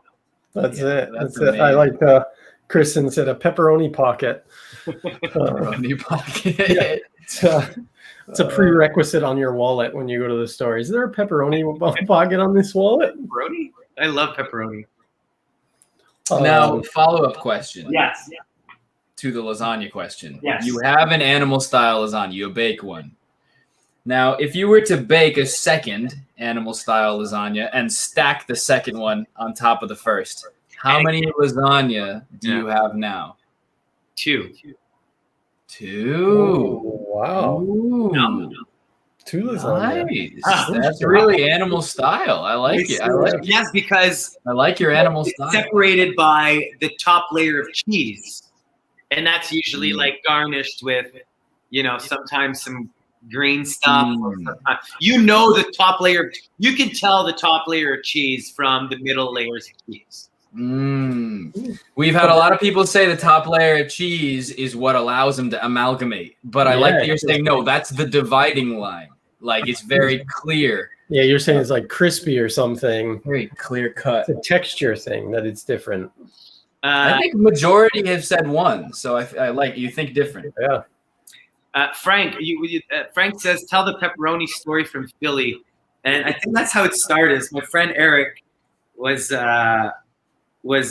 had one in his wallet, and I don't know what he was doing with it. I think he just ordered it, and we went to casino, and we put it on roulette. We put it on 32 red, and the lady was not happy at all. And from that, is that the story, Frank? I don't know. I feel like there's missing something. And then I found $100 on the ground. So nice. Nice. I did it. That's when that's something me and my friends do when you're telling a story and it's not going anywhere, or like you've passed the point. People are still like waiting for you to finish, but you're done, and you're like, you see people are expecting more. You can always end any story with Then I found $100 on the ground. People are like, oh, fuck, that's great. I told my mom this. That's amazing. She's like the queen. She's like the queen of like, unfinished gold nuggets. There's a gold nugget. Game changer. And then she's like, at Chris, now it's becoming a running gag. My mom's like, she could be like, oh, you guys won't believe it. Like I did like a candle making course today, and I did the blue ones because they all had blue in the kit. And they're all like, and then I found $100 on the ground. Ah! Like, it was just amazing. Hey, I prepared some magic stories for you if you guys want to hear some. Oh, we'd love to hear. All right, I'm gonna give. I have 7. Okay. Do you want a flash paper story, a New Zealand story, a sushi story, online show, a Richard Sanders story, a gender reveal story, or a Dodge Caravan story? You want to pick one, Ryan, and I'll pick one? Yeah, you go first. Go ahead. Flash paper story. So good. So my friend Eric Vanier, he's one of my best friends. I've known him for like 25 years. And so he knows magic, right? If you know your friends that have been around you, they know a little bit, but like he knows what a double lift is. He can get away with on dates and stuff. So once we were at a bar and I had a bunch of flash paper in my wallet, and I was just going up to girls and I'd be like, hey, can I buy your drink? And just like, changing it to money. And then he's like, yo, let me try. I want to try. I'm like, no, like it's expensive. Like, I was like maybe like 16. He's like, come on, let me try. I'm like, no, man, like it's too, like, why, Eric? You're just he's like, come on, I want to try. I'm like, no. So he goes to the washroom, and then I'm like, wait a minute, what am I doing? Of course I'm gonna let him try. So I take a napkin from the bar, I one-ply it, I rip it, and I put it in my wallet. And then I wait for him to ask me again because I know he's obsessive. He's going to ask me again. So then he's like, come on, let me try. I'm like, okay, you know what? Fine. So I open my wallet and give him this piece of napkin. He takes the bill, he folds in his head. He goes up to some girls like, hey girls, he goes, want to see a magic trick? And the girl, okay, yeah. And he lights it, and then he just flutters to the ground, and he opens his hand, and the girl's like, that's not magic. And they just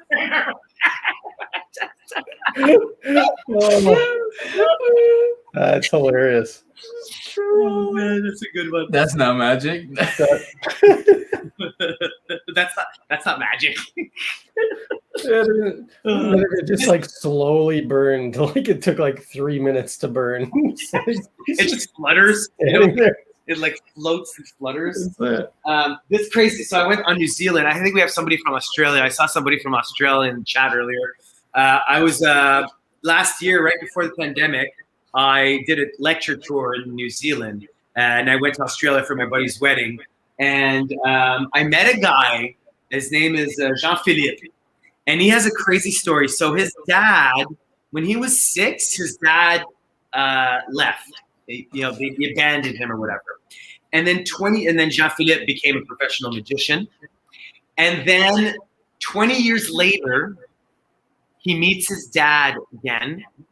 And the dad is also a fucking professional magician. He started 10 years after he left him. He had been doing it for 10 years, and Jean-Philippe, they weren't doing magic when they knew each other. Wow. Isn't that wild? That's wild. crazy. That's crazy, man. My next one is a tricked story. So tricked is like a Carbonaro effect to spin off of that, where I play like an unsuspecting, member of society to somebody. So this one episode is called the Bad Sushi episode. We are in a doctor's office, a real doctor's office, waiting room. And I'm there, and I have a fake arm, and my other arm is under my coat, like under my shirt like this. So it looks like I'm just sitting there. Girl sits down, hidden cameras, and I start talking about the bad sushi I had last night. And she's like, okay, she's ignoring me. She's reading her stuff. She's just reading. And to make the office real, we put like actors in there on the computer, the receptionist. And under no circumstances, they were told there's one rule: do not engage the spectator because we might not have coverage. We don't have coverage just on you and Eric and you and the Mark. We call them Marks on the chair. So if you talk to them, it's going to ruin the shot. Do not engage them. That's the rule. So the bit was I'm there, and I'm like, oh, the bad sushi, and I'm supposed to be going like, I had like these weird gloves with like balls, and it looked like really weird when I was going like this. So at one point I'm like, oh my god, I feel, and it goes like this, and I'm like, and I start foaming at the mouth, and this lady loses her mind. I went a little too hard. I was like drooling. I was like, and this lady starts freaking out. She freaks out. She freaks out. She gets up in the office. She goes to the receptionist. She's like, call 911, call 911. And the receptionist is just, he was like, call 911, call 911. And everybody in the office is just ignoring her and then having to seat her on the chair. But everybody's instructed not to talk to her. She's not allowed to talk to her. She's just like, what is going on? Everybody's ignoring her. They're foaming at the mouth. That's the best. So I got two more. This is a quickie. I did a show, a virtual show. I started doing virtual magic lessons when the pandemic just hit. Before virtual shows were a thing, I just started doing lessons online. And once you have to start managing a bunch of kids, right? And kids are on mute, and like the best thing about doing kids stuff is muting everybody, which is amazing. But once I like to play with French a lot. Like I'm French, so I like to throw in French in there and like French, little. So when I go to a kid, I said to a kid, I'm like, do you speak French? But I said it in French. I'm like, est-ce que tu parles français? And the kid goes, what the fuck? In front of everybody, and they're like, you. You can't. Usually in a live setting, you can just kind of, you'd be like, hey, like chill out. But this is like clear. All the parents, everybody's there. I was waiting for Blaze to mute you when you said that. Like, yes. I just love how there's the thing where you could just like mute people. And so I was like, come on, Blaze, mute him. Just mute him. I got this one's cute. Richard Sanders. So I performed at a gala once with Richard Sanders, and he was opening, and I think I was the host. So he was doing his number, and I'm backstage watching him from the side wings. And at one point, he does a lemon routine, and he gives a lemon routine to he gives a lemon in the audience to somebody at first, and then it's like, who has the lemon? I have the lemon. You know when these people do that? Who has the lemon? I have the lemon. Okay, and he's like, okay, throw me the lemon, and the lemon gets thrown. And he misses it, and I'm backstage, and I just see the lemon roll under the curtain.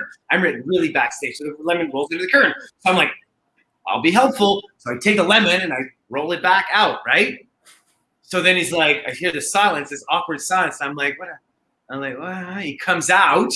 I hear something's not going well, whatever, and then people kind of like, he comes out, he's like, what the fuck, man? And I'm like, what? It's like, that was planned. The lemon was supposed to go off stage. Yeah. No, I picked it up, and there's another lemon here. Like so I thought I was helping him out. Oh. I thought I was like being a hero. And he's like, you fucked me, man. And it's like one of my idols. And I'm just like, I felt like, yeah. That's brutal. I got a last one here. So I was doing a kid show, and I like to do a period of questions and answer at the end. And one kid says, "Is magic your full-time job?" And yeah. And then another kid says, "How much are you rich?" That's what he said. Are you rich? Oh, and the school was like for like underprivileged kids. It was all immigrants that were on refugees. It was like when the refugees from I don't remember where, but the school had all of them. So I knew that question was. Oh, he says, no, what's your salary? That's what he said. What is your salary? Because for them, salary is something new to them. Their parents were talking about salaries because where they're from, there's no such thing as salaries, right? So salaries was a new word for them. So they asked me, what is your salary? So I say, well, let me just put it this way. Magic has opened a lot of doors for me. I always have this line where I say, it's bought me my dream car and my dream house, just to give you an idea. That's what I say. And they're like, okay, we'll move on, whatever. And at the end of the show, it was recess, so it's lunchtime. So we're packing the show in the minivan, in the Dodge Caravan, And this little kid comes up to me and he goes, "That's your dream vehicle?" It's amazing. He looks at my Dodge Caravan. That's your dream vehicle? Yeah. Good. That would got me really, really good. Your salary is not good enough for him at that point. Yeah. He just ruined his dream. Well, check magician off the list. Yeah, not gonna happen. He's like, I was going to become a magician until I saw the Dodge Caravan. Nope. That's it. That would be really good. Man, this guy's living the dream. So we always like to open it up to viewers. If you guys are watching right now and you have a question for Eric, ask away, throw it up in the chat. We'll usually try to get to most questions anyways, but comment if you feel like it, if you've got any questions. And Magic and Cards is here. This is his shirt. Oh, nice. Nice. Go buy some. Magic and Cards. I'm going to hit you up. I need to get that T-shirt for sure. Really for myself and for Denny, because he will love it as well. So. Oh yeah, we got JD. Yeah, JD had to cancel the Australia leg because of Fool Us. I'm super excited to be going back there in a week, man. With Alex, he was my right-hand man when I went on the show. So now I'm returning the favor and going back and helping him. Nice, buddy. What a great question. Raghav Gupta, what happened to the floating laptop? Wow, dude. I still have it. I have this. I had a trick when laptops just came out. This was supposed to be like 15, 20, and it's just like you could just type it and it's just floating. It's still in my magic room. It's still there. I haven't used it probably since I filmed that video. Man, you're really bringing me back. Raghav Gupta. मैं बहुत अच्छे तरीके से हिंदी बोल सकता हूँ. Hello, जादूगर. That's all I know. Where'd you buy something and nothing sponges? They're hilarious. Oh yeah, that is from. I think it's from a guy. He does the crayons. It's not the guy from Tannen's Magic Camp that always is there, is it? It's not his thing, is it? I don't think it's his thing. You're rad. Is it Todd? No. I think you could just Google something sponge, dude. Magic prop something fun. Todd always does it. Todd Seidenberg. Todd Seidenberg. Yeah. Seidenberg. He's Yeah, there you go. Magic prop, super sponge. Do your research, bro. Why are you wasting our Big Daddy Google back in the house? Oh, because he's from Australia. Yeah. Todd, you know what? Todd makes the book that has something as well. So you have like a cookbook that you can cook something. So anytime you cook, you can put it in this rubber silicone thing that says something. So, and it's got all these cooking instructions. When I was a leader at Tannen's camp, they gave me one. So amazing. John Reed. That's the other guy too. John Reed. There you go. Yeah. Oh, John. Oh, Kristen, good Michigan, Kristen. Whose idea was a commercial where Eric eats a car? That's a great idea. So that's a Ford Kuga commercial. It was their idea, man. They found me because of the Leclerc show on YouTube, which, by the way, was, before YouTube was like a paying platform. Doing that, Kalen Morelli had inspired me. He was coming up with the trick every day. I decided, like, I could never do that. And I did it, and I finished it. First one to finish it. And it gave me so many things, like this Ford Kuga commercial. They flew me to Israel, 12-hour flight. I was there for 12 hours, and then I came back right away. I had the scheduling conflict. But it was their idea, and they saw me eat a light bulb, and they had an idea of like a taste. Instead of a test drive, it was a taste test. And I don't know. It was weird, but I went. The commercial turned out amazing. Super fun. Highest production. It was the best studio set I've ever seen. But that's a fun. If you guys haven't seen it, go check it out. It's the Eric Leclerc Ford Kuga commercial. Super funny. Good question, man. I've seen. What else we have here? Will you ever get back to posting on YouTube regularly? I mean, if somebody, I love being in front of the camera. And if one thing, if you would have asked me a question, if it's a skill I learned during quarantine, I thought that was coming. I learned Final Cut Pro, which is an editing software, and I got decent at it. Not like Alex Boyer style, but I got decent at it, and I love editing. But just that, if I had a specific format that I knew worked, I just want to cut off all the, I don't want to do it for 20,000 views. I want to, like when Chris is an amazing story, man. He was trying to do the YouTube, every day. You got to post 3 videos a week when you start. Every day, I mean, on the same times, every day of the week. That's how the algorithm starts. And one day he was like, I don't know what I'm going to do. He grabs a puzzle, solves it, shoots up in views. Wow, hold on a second. Next day again, puzzle, boom. And then he started researching, found a niche, and now look, he's the king of this niche on YouTube. So if somebody would give me I'd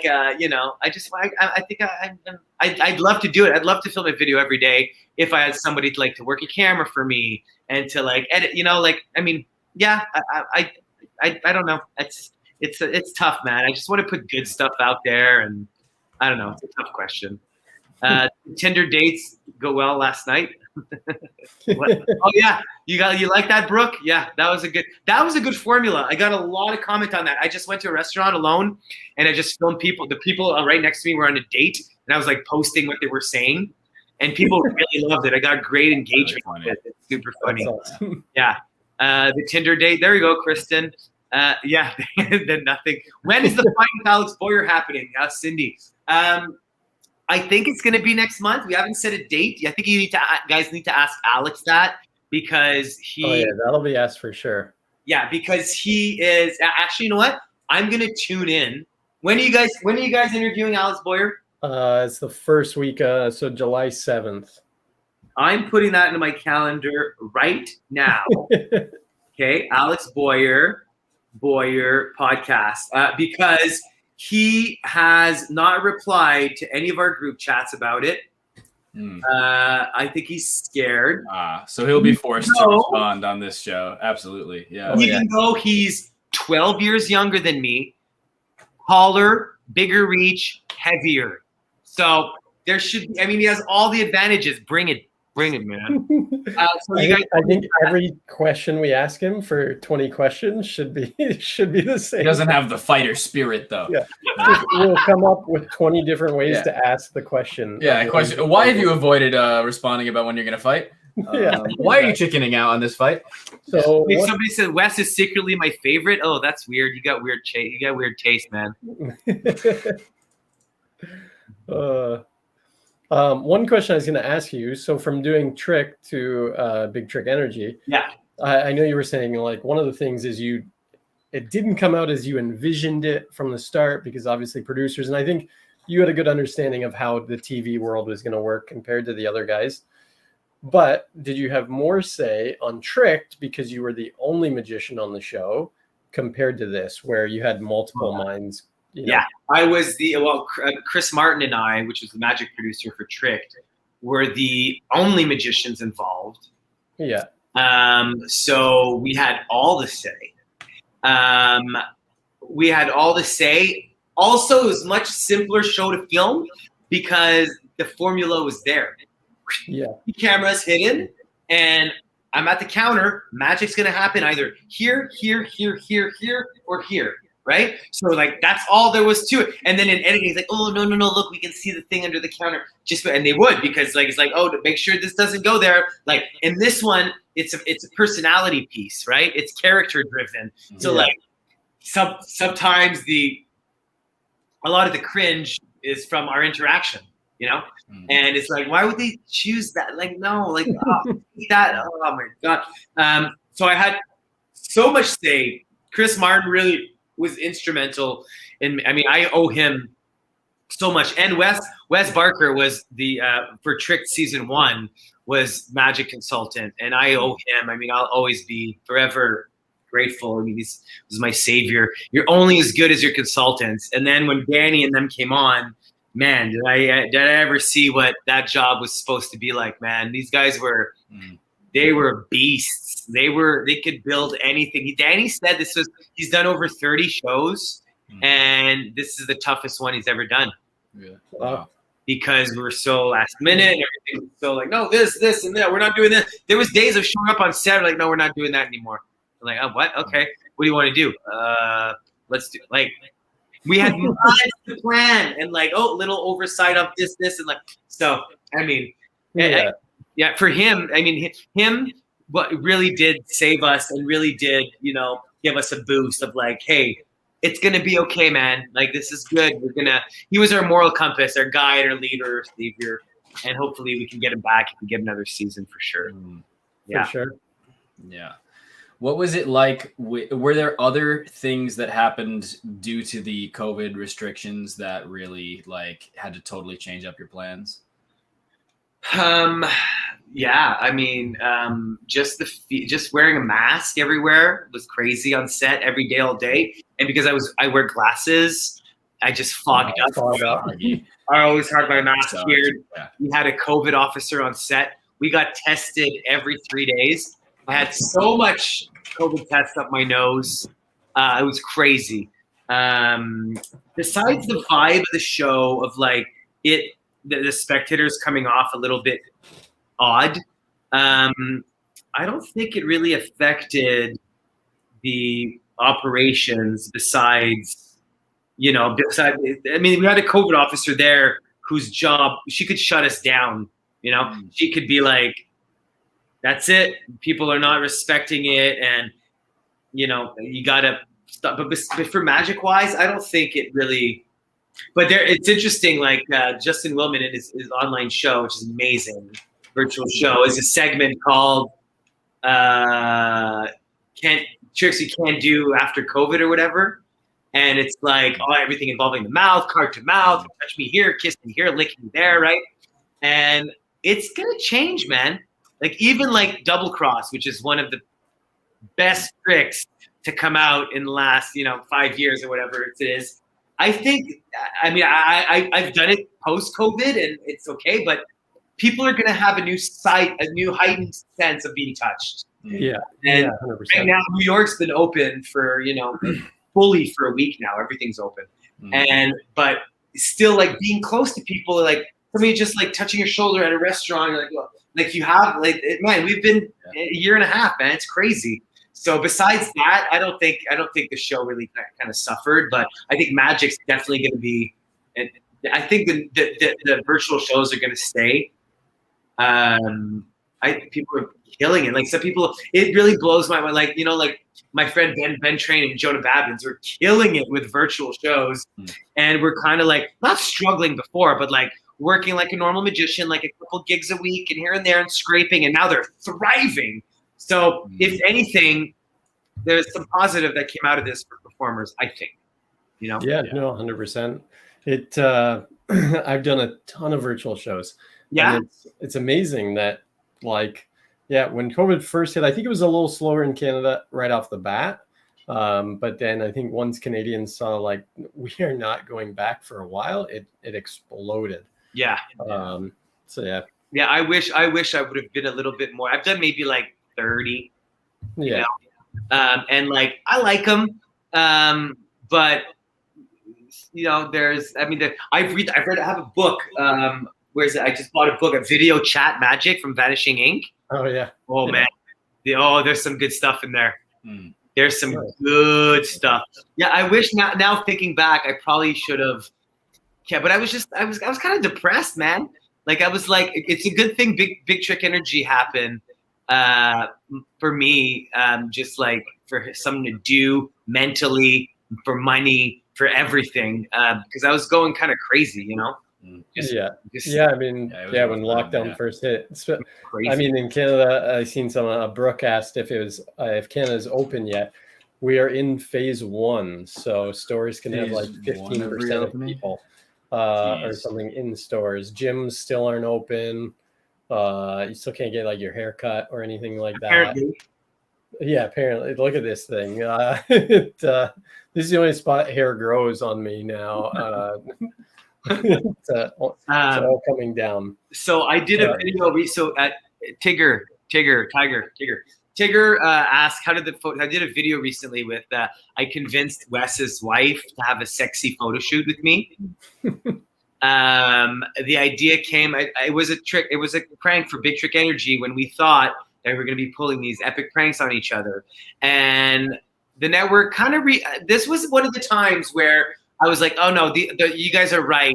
That they're like, hey, like our viewers don't know you guys yet. They don't know how good of friends you are yet. So it's just going to come off as cringe. Like they don't want, and like, even like I had the calendar made on set. We were going to do it. We had the segment film. And that day the director's like, oh, we don't have time to do it. Like, let's just skip it. Like okay, I'm going to do it myself, reveal it on my channel. It was just an idea I had. And I'm like, what could I do with his wife? Because his wife is game. Like she's a fun girl. She's down to like prank him, and she's supportive in his career. And I pitched her on it, and she's like, yeah, give me a couple months to get in shape. I'm like, I'll try and do the same. And man, the video is basically 8 minutes of me worrying, and then just us, and with the professional photographer in our underwear. It was crazy. I was so nervous giving it to him, but it was a good experience. And Wes took it like a champ. What a life! What a life! That's hilarious. Yeah, that's hilarious.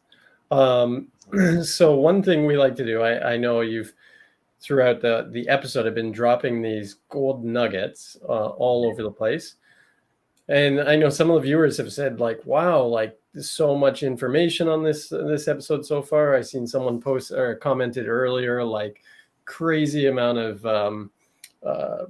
information that you're giving out, like gold nuggets dropping everywhere. But I think we always like to see just how smart our guests are. You wear glasses, but you do wear glasses, but are they real?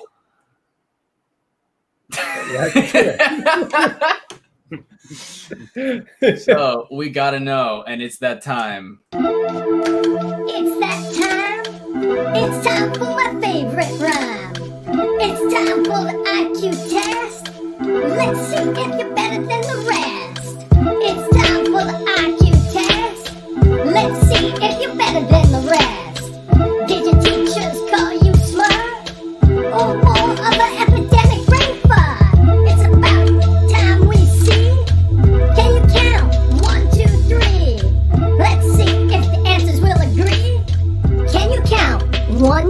3.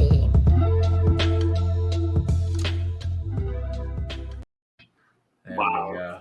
Wow. Wow. 1, 2, 3. So We need to. I want to talk with you about that jingle. so good. Man, every time it says epidemic brain fart, I still cringe a little bit though.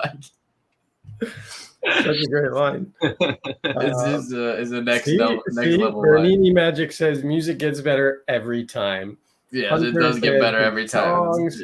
Where can I download, these sweet jams? See? Everybody loves the song. Blaze always knocks the songs. I love the song. I love the song. But dude, that one. Okay. But it is time for the IQ test. All right. So, Ryan, would you like to kick it away with question number 1? I will kick it away. Eric, how do you put a giraffe in a refrigerator? You open the door, you put the giraffe in, you close the door. Whoa. Wow. I think Eric may have come prepared tonight. He may have come prepared. Is that it? I'm prepared. That's not the answer. Okay. No, it is the answer. It's the exact correct answer. Open the refrigerator, put the giraffe in, and close the door. Exact Boom. correct Wow. answer. Bang on. You've not seen this test before? Nope. Whoa. All right. No way. All All right. right. Let's see. Let's Question see number how 2. confidently he gets through this. Yeah. And then How do we'll you be able to put tell. an elephant into a refrigerator? Question number 2. You open the door, you take out the giraffe, you put the elephant in, you close the door. Ladies and gentlemen, Jeez. you guys What came is- prepared, guys. I think he's watched the episode. Guys, I'm hyperventilating, guys. Are these always This the is same insane. Open the open the refrigerator, take out the giraffe, put in the elephant, close the door. What? Wait, is it always the same questions you guys ask? Yeah, we usually do it late enough in the We segment. do this that no late one, on, so that Oh, people yeah. don't see it. No way. Sir. All right. Well, All right. take a breather. All right. Ready? Question 3. Let's see it. So the Lion King is hosting an animal conference. All the animals attend except one. Which animal does not attend? The Lion King. This is separate. Oh, the elephant. Is that it? No. Because he's in the refrigerator. I don't like this. The No. Lion King. I don't know. I don't know. It's the Lion King, man. You want to think about it? The Lion King is hosting an animal conference. All the animals attend except one. Which animal does? Yeah, the elephant. Oh, man, and he even went back straight. Yeah, it's the elephant. The elephant's in the refrigerator. This tests your memory. Wow. Just straight killing Bang it. on. Wait, you guys All right. always ask this series of questions? Yeah. So many failures. So many failures. Yeah, the amount of failures is outstanding. All right, but will you get the twist? We've got question 4. There is a river you must cross, but it is inhabited by crocodiles. How do you solve the problem?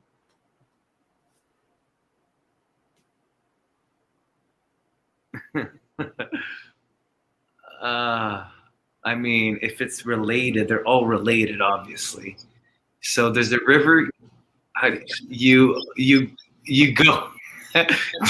You cross the river during the animal conference because the crocodiles will be gone. How do you cross? How do you solve the problem? There's a river you must cross. Okay, but it's inhabited by crocodiles. How do you solve the problem? You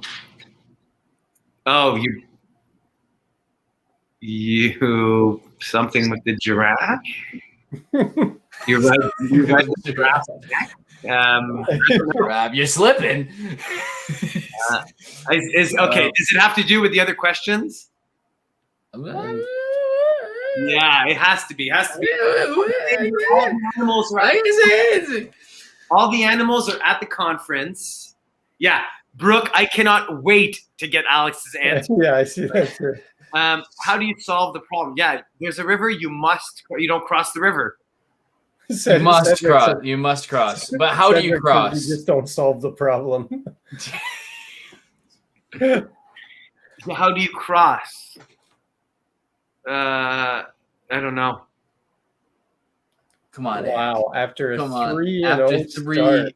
Oh, don't fall off like this. There's a river.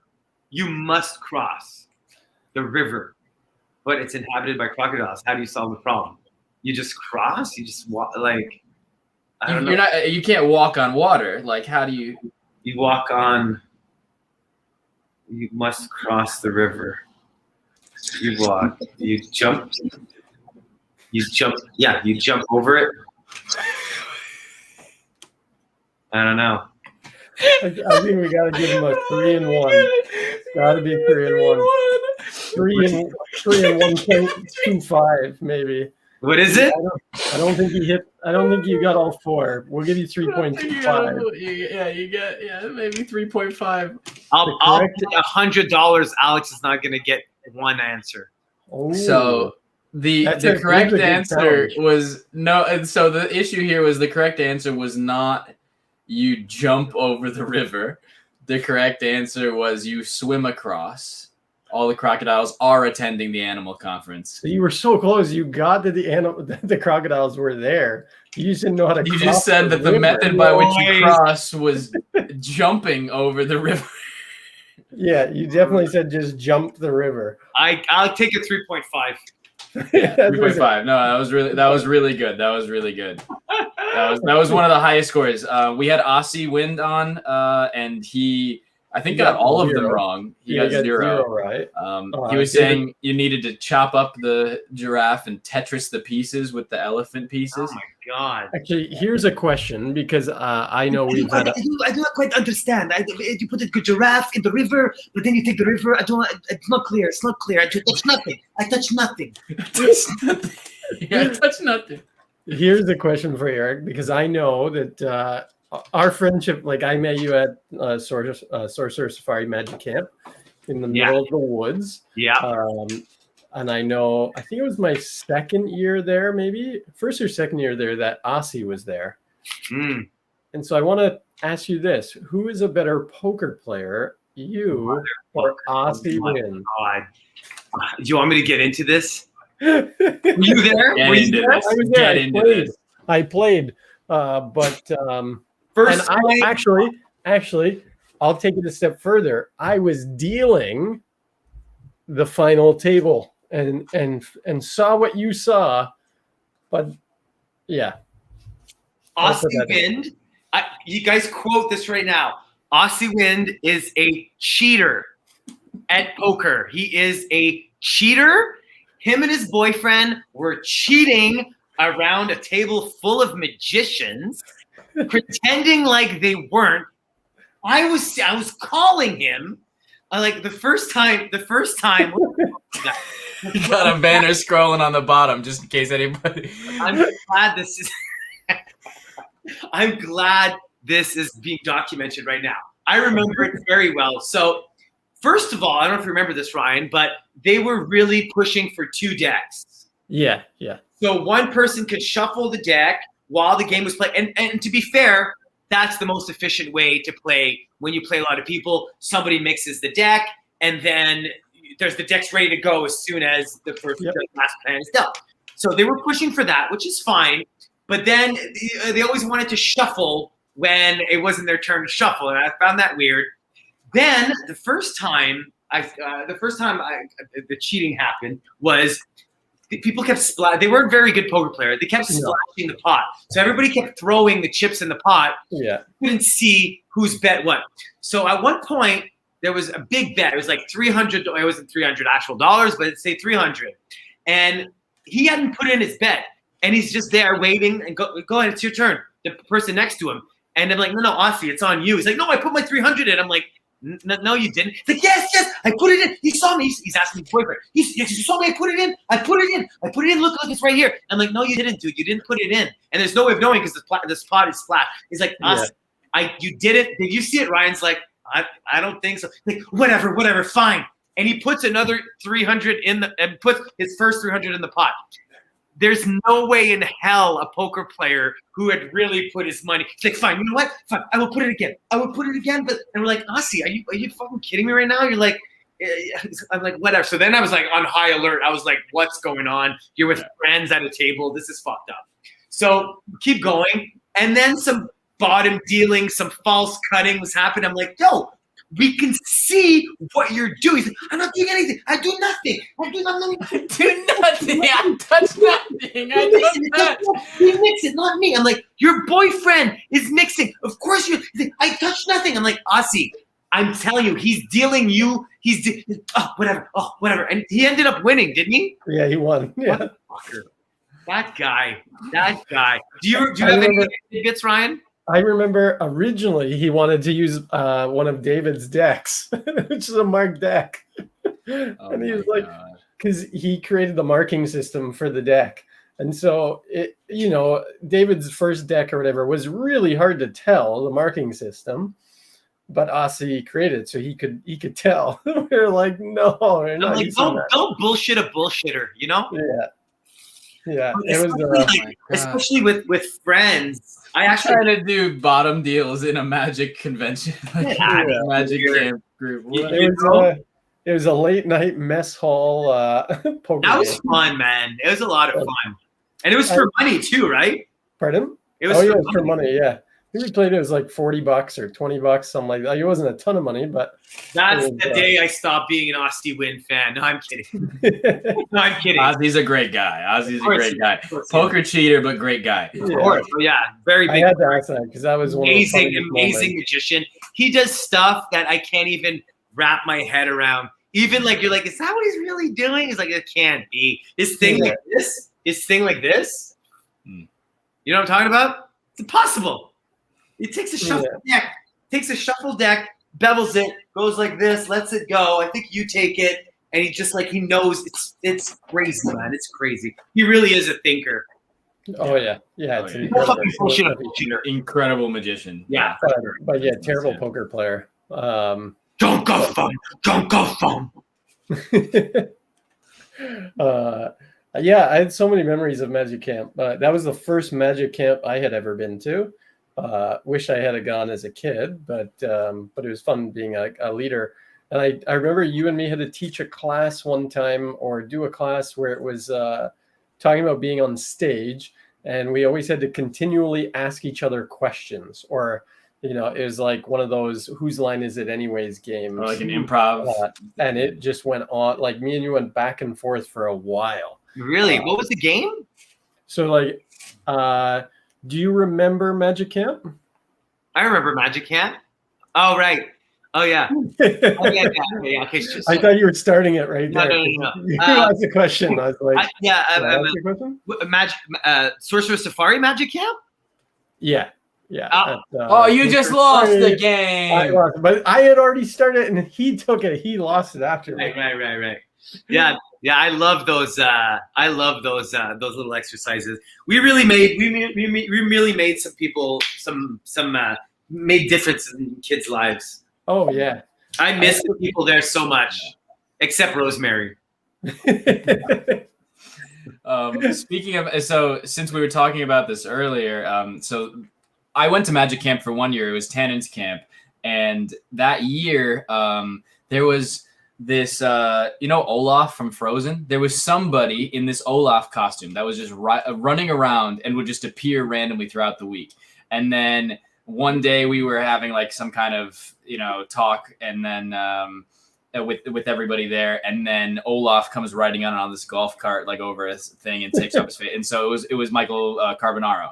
So he comes in, and he was there for the rest of the week, and he and Aussie was there for the week as well. But he was there, and he did this presentation where he showed a bunch of kind of blooper clips from Carbonaro Effect, where like he did a thing where he had like a very thin briefcase or something behind. He was some store clerk, and then makes a bowling ball appear. And he was saying that the woman that he was performing for just at that moment, because she's not expecting magic, obviously, in this kind of impromptu setting, she just starts looking at sunglasses right at the moment when he produces the bowling ball. So he has to like really, so they like got it, and he has to like really quickly like just like reset to reproduce this bowling ball.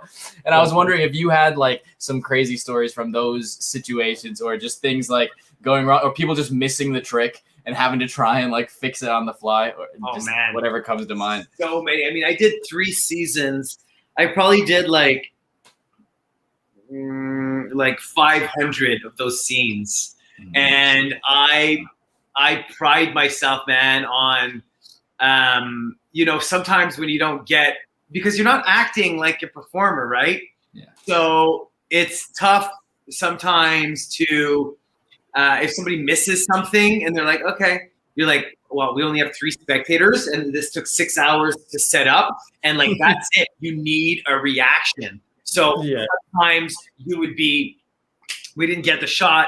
And then I'd be like, okay, I'd like stand back and like, I do like my A material, I perform. I'm like, hey, I'm a magician, you want to see something? And I'm like, doing magic tricks and like, oh my God. And then they splice those reactions in. Like TV world, man, you got to make it work. Yeah. One time, like I try to get, as a professional, I need to give my director reactions no matter what. So once I was doing a bit where I was in a phone repair shop, and the bit was, I think it was I cracked a phone and put it back or whatever.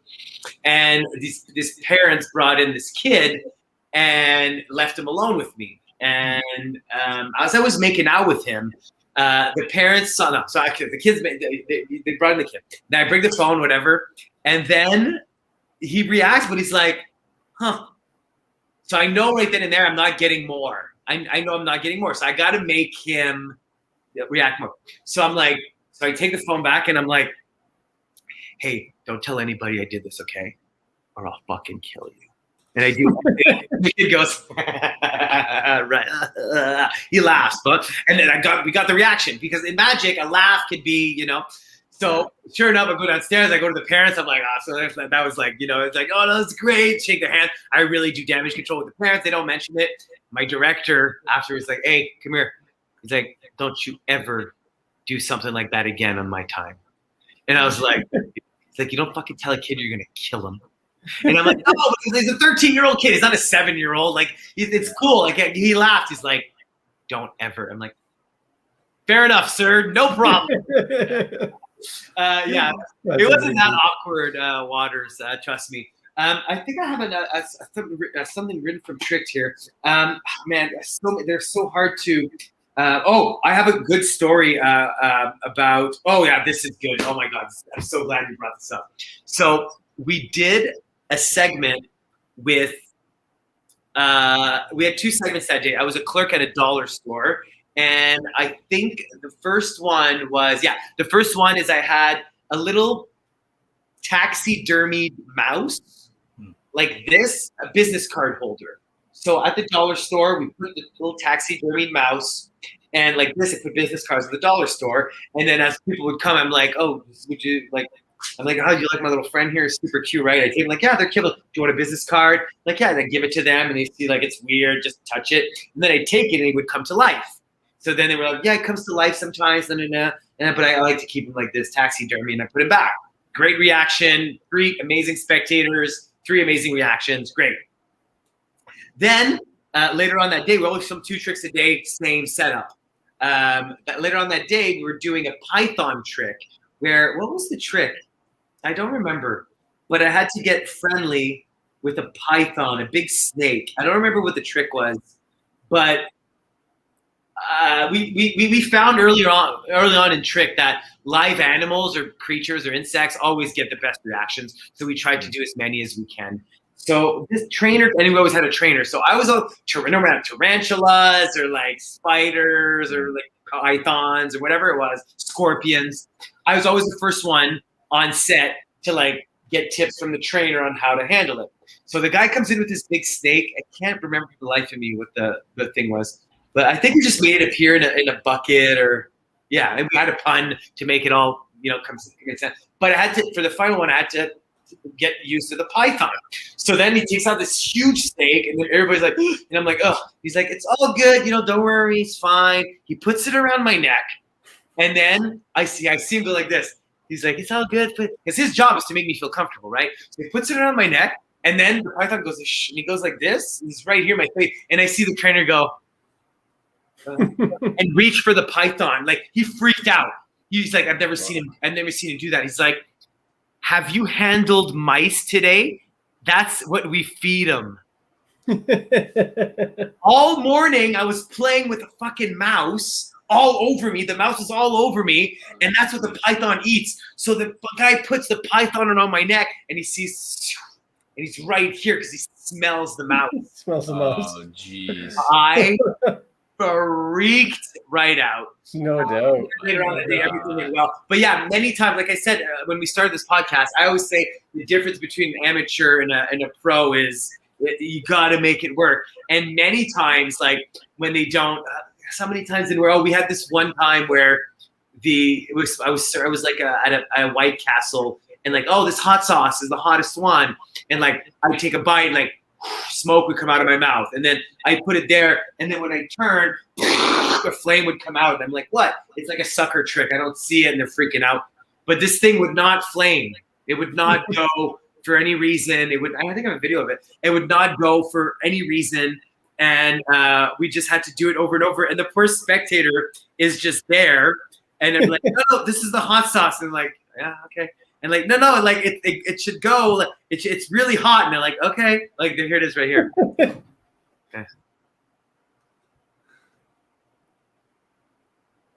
How cool is that? Yeah, that's during testing, it was working perfectly. And then so during the thing is, I'm like, and I always have somebody in my ear talking to me, right? So I'm turning around. I'm like, oh, this is the hottest one we have. And I put it there, and I go like this. He's like, nope, didn't go. But we need that one shot of me be like, this is the hottest one we have. So I did it like 5 times. Like, the person's like, okay. And it didn't even end up working. It didn't even make it on the show. We had to fake it. When the person left, we had to fake it. How did I make her react? I think I did. I think I did like a pencil through my cheek, because in those cases, if you want someone to react like that, you're not going to do a car. You have to do something like freak them out. I bent down like this so her eyesight would be, and I just did the pencil through my cheek, and they were like, oh, it kind of worked, but it didn't work. It didn't work. Wow, that's awesome. So, is there a way for us to tell if Alex is still on watching? You want me to get him on right now? No. I was thinking it would be fun to prank Alex when he comes on the show in 2 weeks. Yeah. So, if you want, he hasn't responded in the chat for quite a long time. I don't think he's on. I don't think that I can see viewers. I can only see if they chat. Yeah, I just see a number for viewers. We could always like bring you on at the start when we announce Alex is on. Do you want to do like an impersonation of Alex or something? Because he'll be sitting in the waiting room. Like, he'll be able to watch it, but he can't do anything because he's just stuck there, right? So like, bring on his worst nightmare. Yeah. Like literally, he'll just be backstage, and then we'll bring him on, of course. But maybe something right off the start of the show. Just I have so many embarrassing pictures. Oh yeah, yeah. I have so many embarrassing. Amazing. Alex must be drunk in Elmer, Quebec. Oh, is it a Quebec holiday? What's the Frank? You're still watching? Jesus, good man. Yeah. Yeah. You want to see the Alex? I have so many.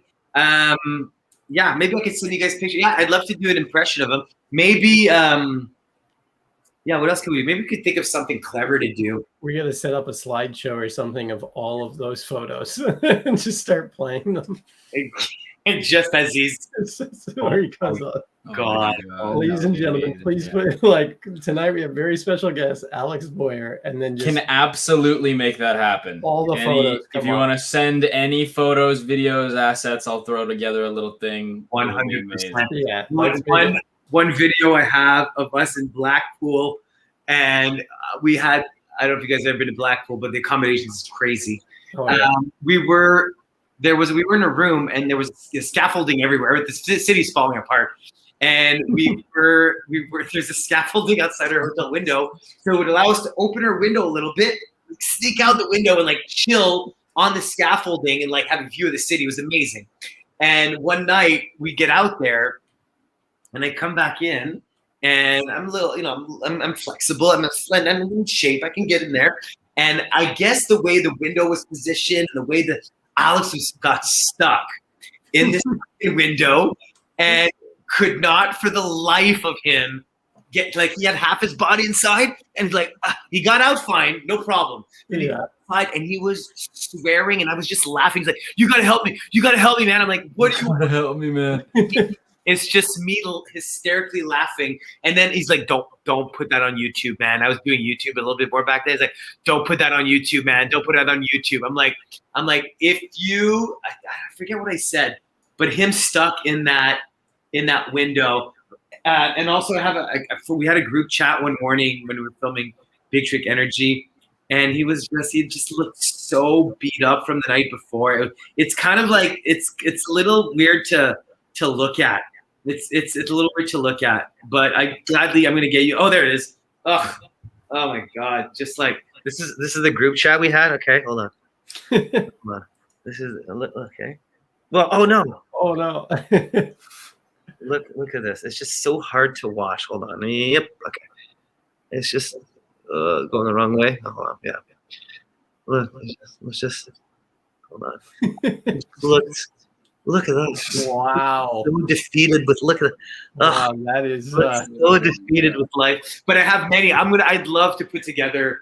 And as soon as you guys mention it, like, I think you should mention it. Say, Eric sent us some pictures and videos. We put a little slideshow together, but not show them just yet. Yeah. And just like tease it the whole time.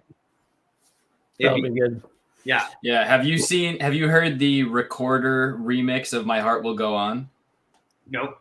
I feel like that's a good background track for that. Yeah, right. Oh, yes, the TikTok. Yeah. Brooke, poor Alex. Brooke likes Alex, I think. Brooke, yeah.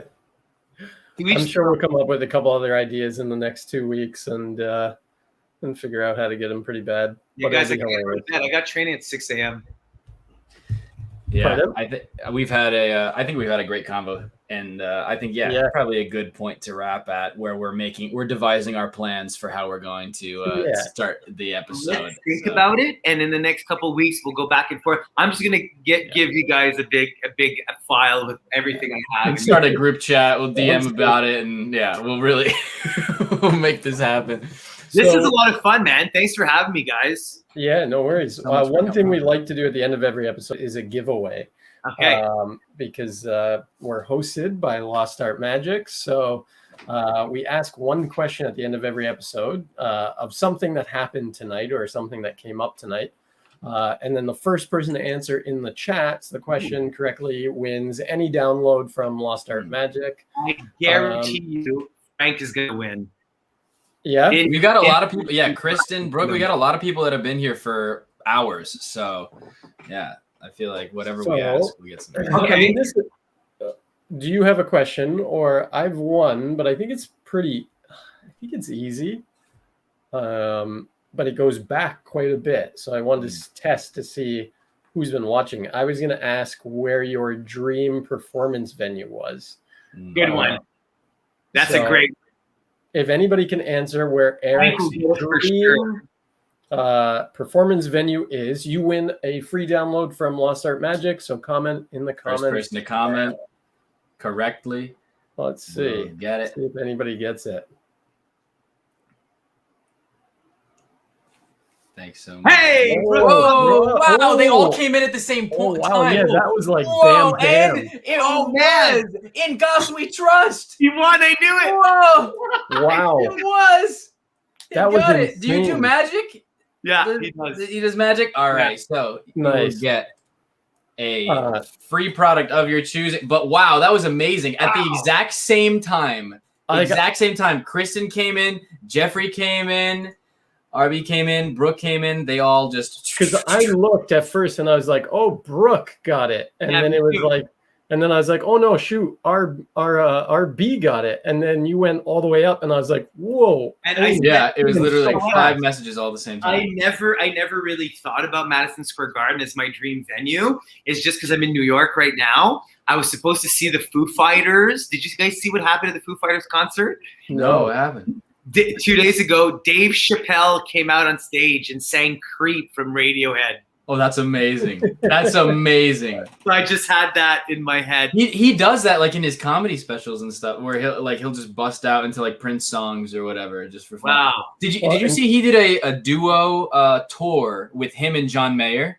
No. And so he would be doing stand up, and then John would just be kind of like illustrating the comedy with like improvised music. And then they would like trade off, and like they would do a couple songs. Dave would sing a little bit. John would do some stand up, and it was just him and John Mayer. It was the crazy. Yeah. Really? Yeah. Talking about that, I know Madison Square Gardens. I was talking with. I'm having a brain fart.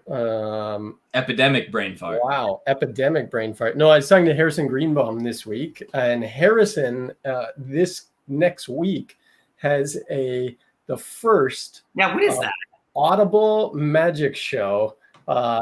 So they were supposed to do a show at Madison Square Gardens right before COVID, the most expensive magic show in New York history.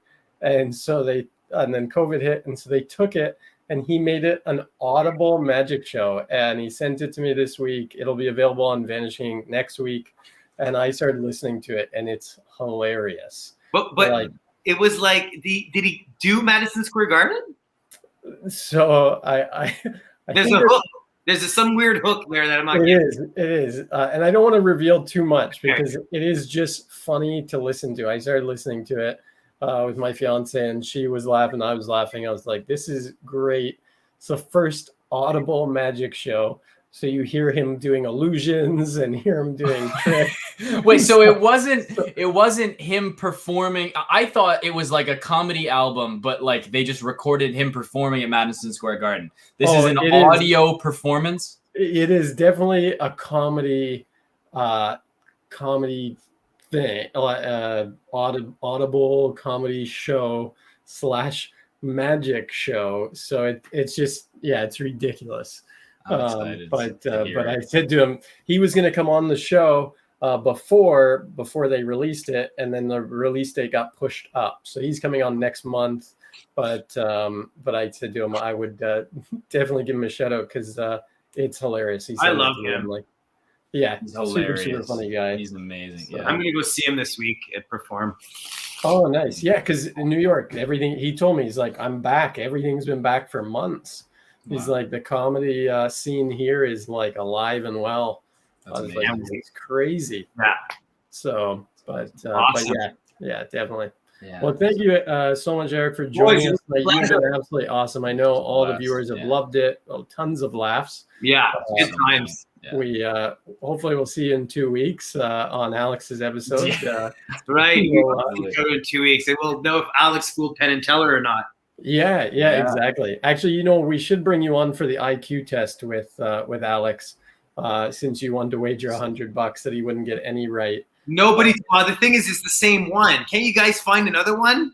No. I mean, it's always we can work on like having a backup thing in case somebody's tried to leak. But everybody in chat, we're trusting you right now that you're not going to give them a heads up on what's going on. I think we'll be able to tell if Alex knows the answers ahead of time because we'll have to whip out our backup test. Oh, you'll be able to tell if he gets any of them right. Yeah. Exactly. If he gets question 1 right, we'll know something's wrong. Yeah. We may have to bring you in as a translator at some point as well.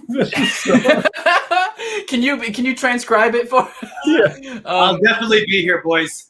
Awesome. So looking forward to it. Thank you again for coming on. In Goss We Trust, send a DM. Eric, we always like to end the show with how we started. So, ready? Build it up.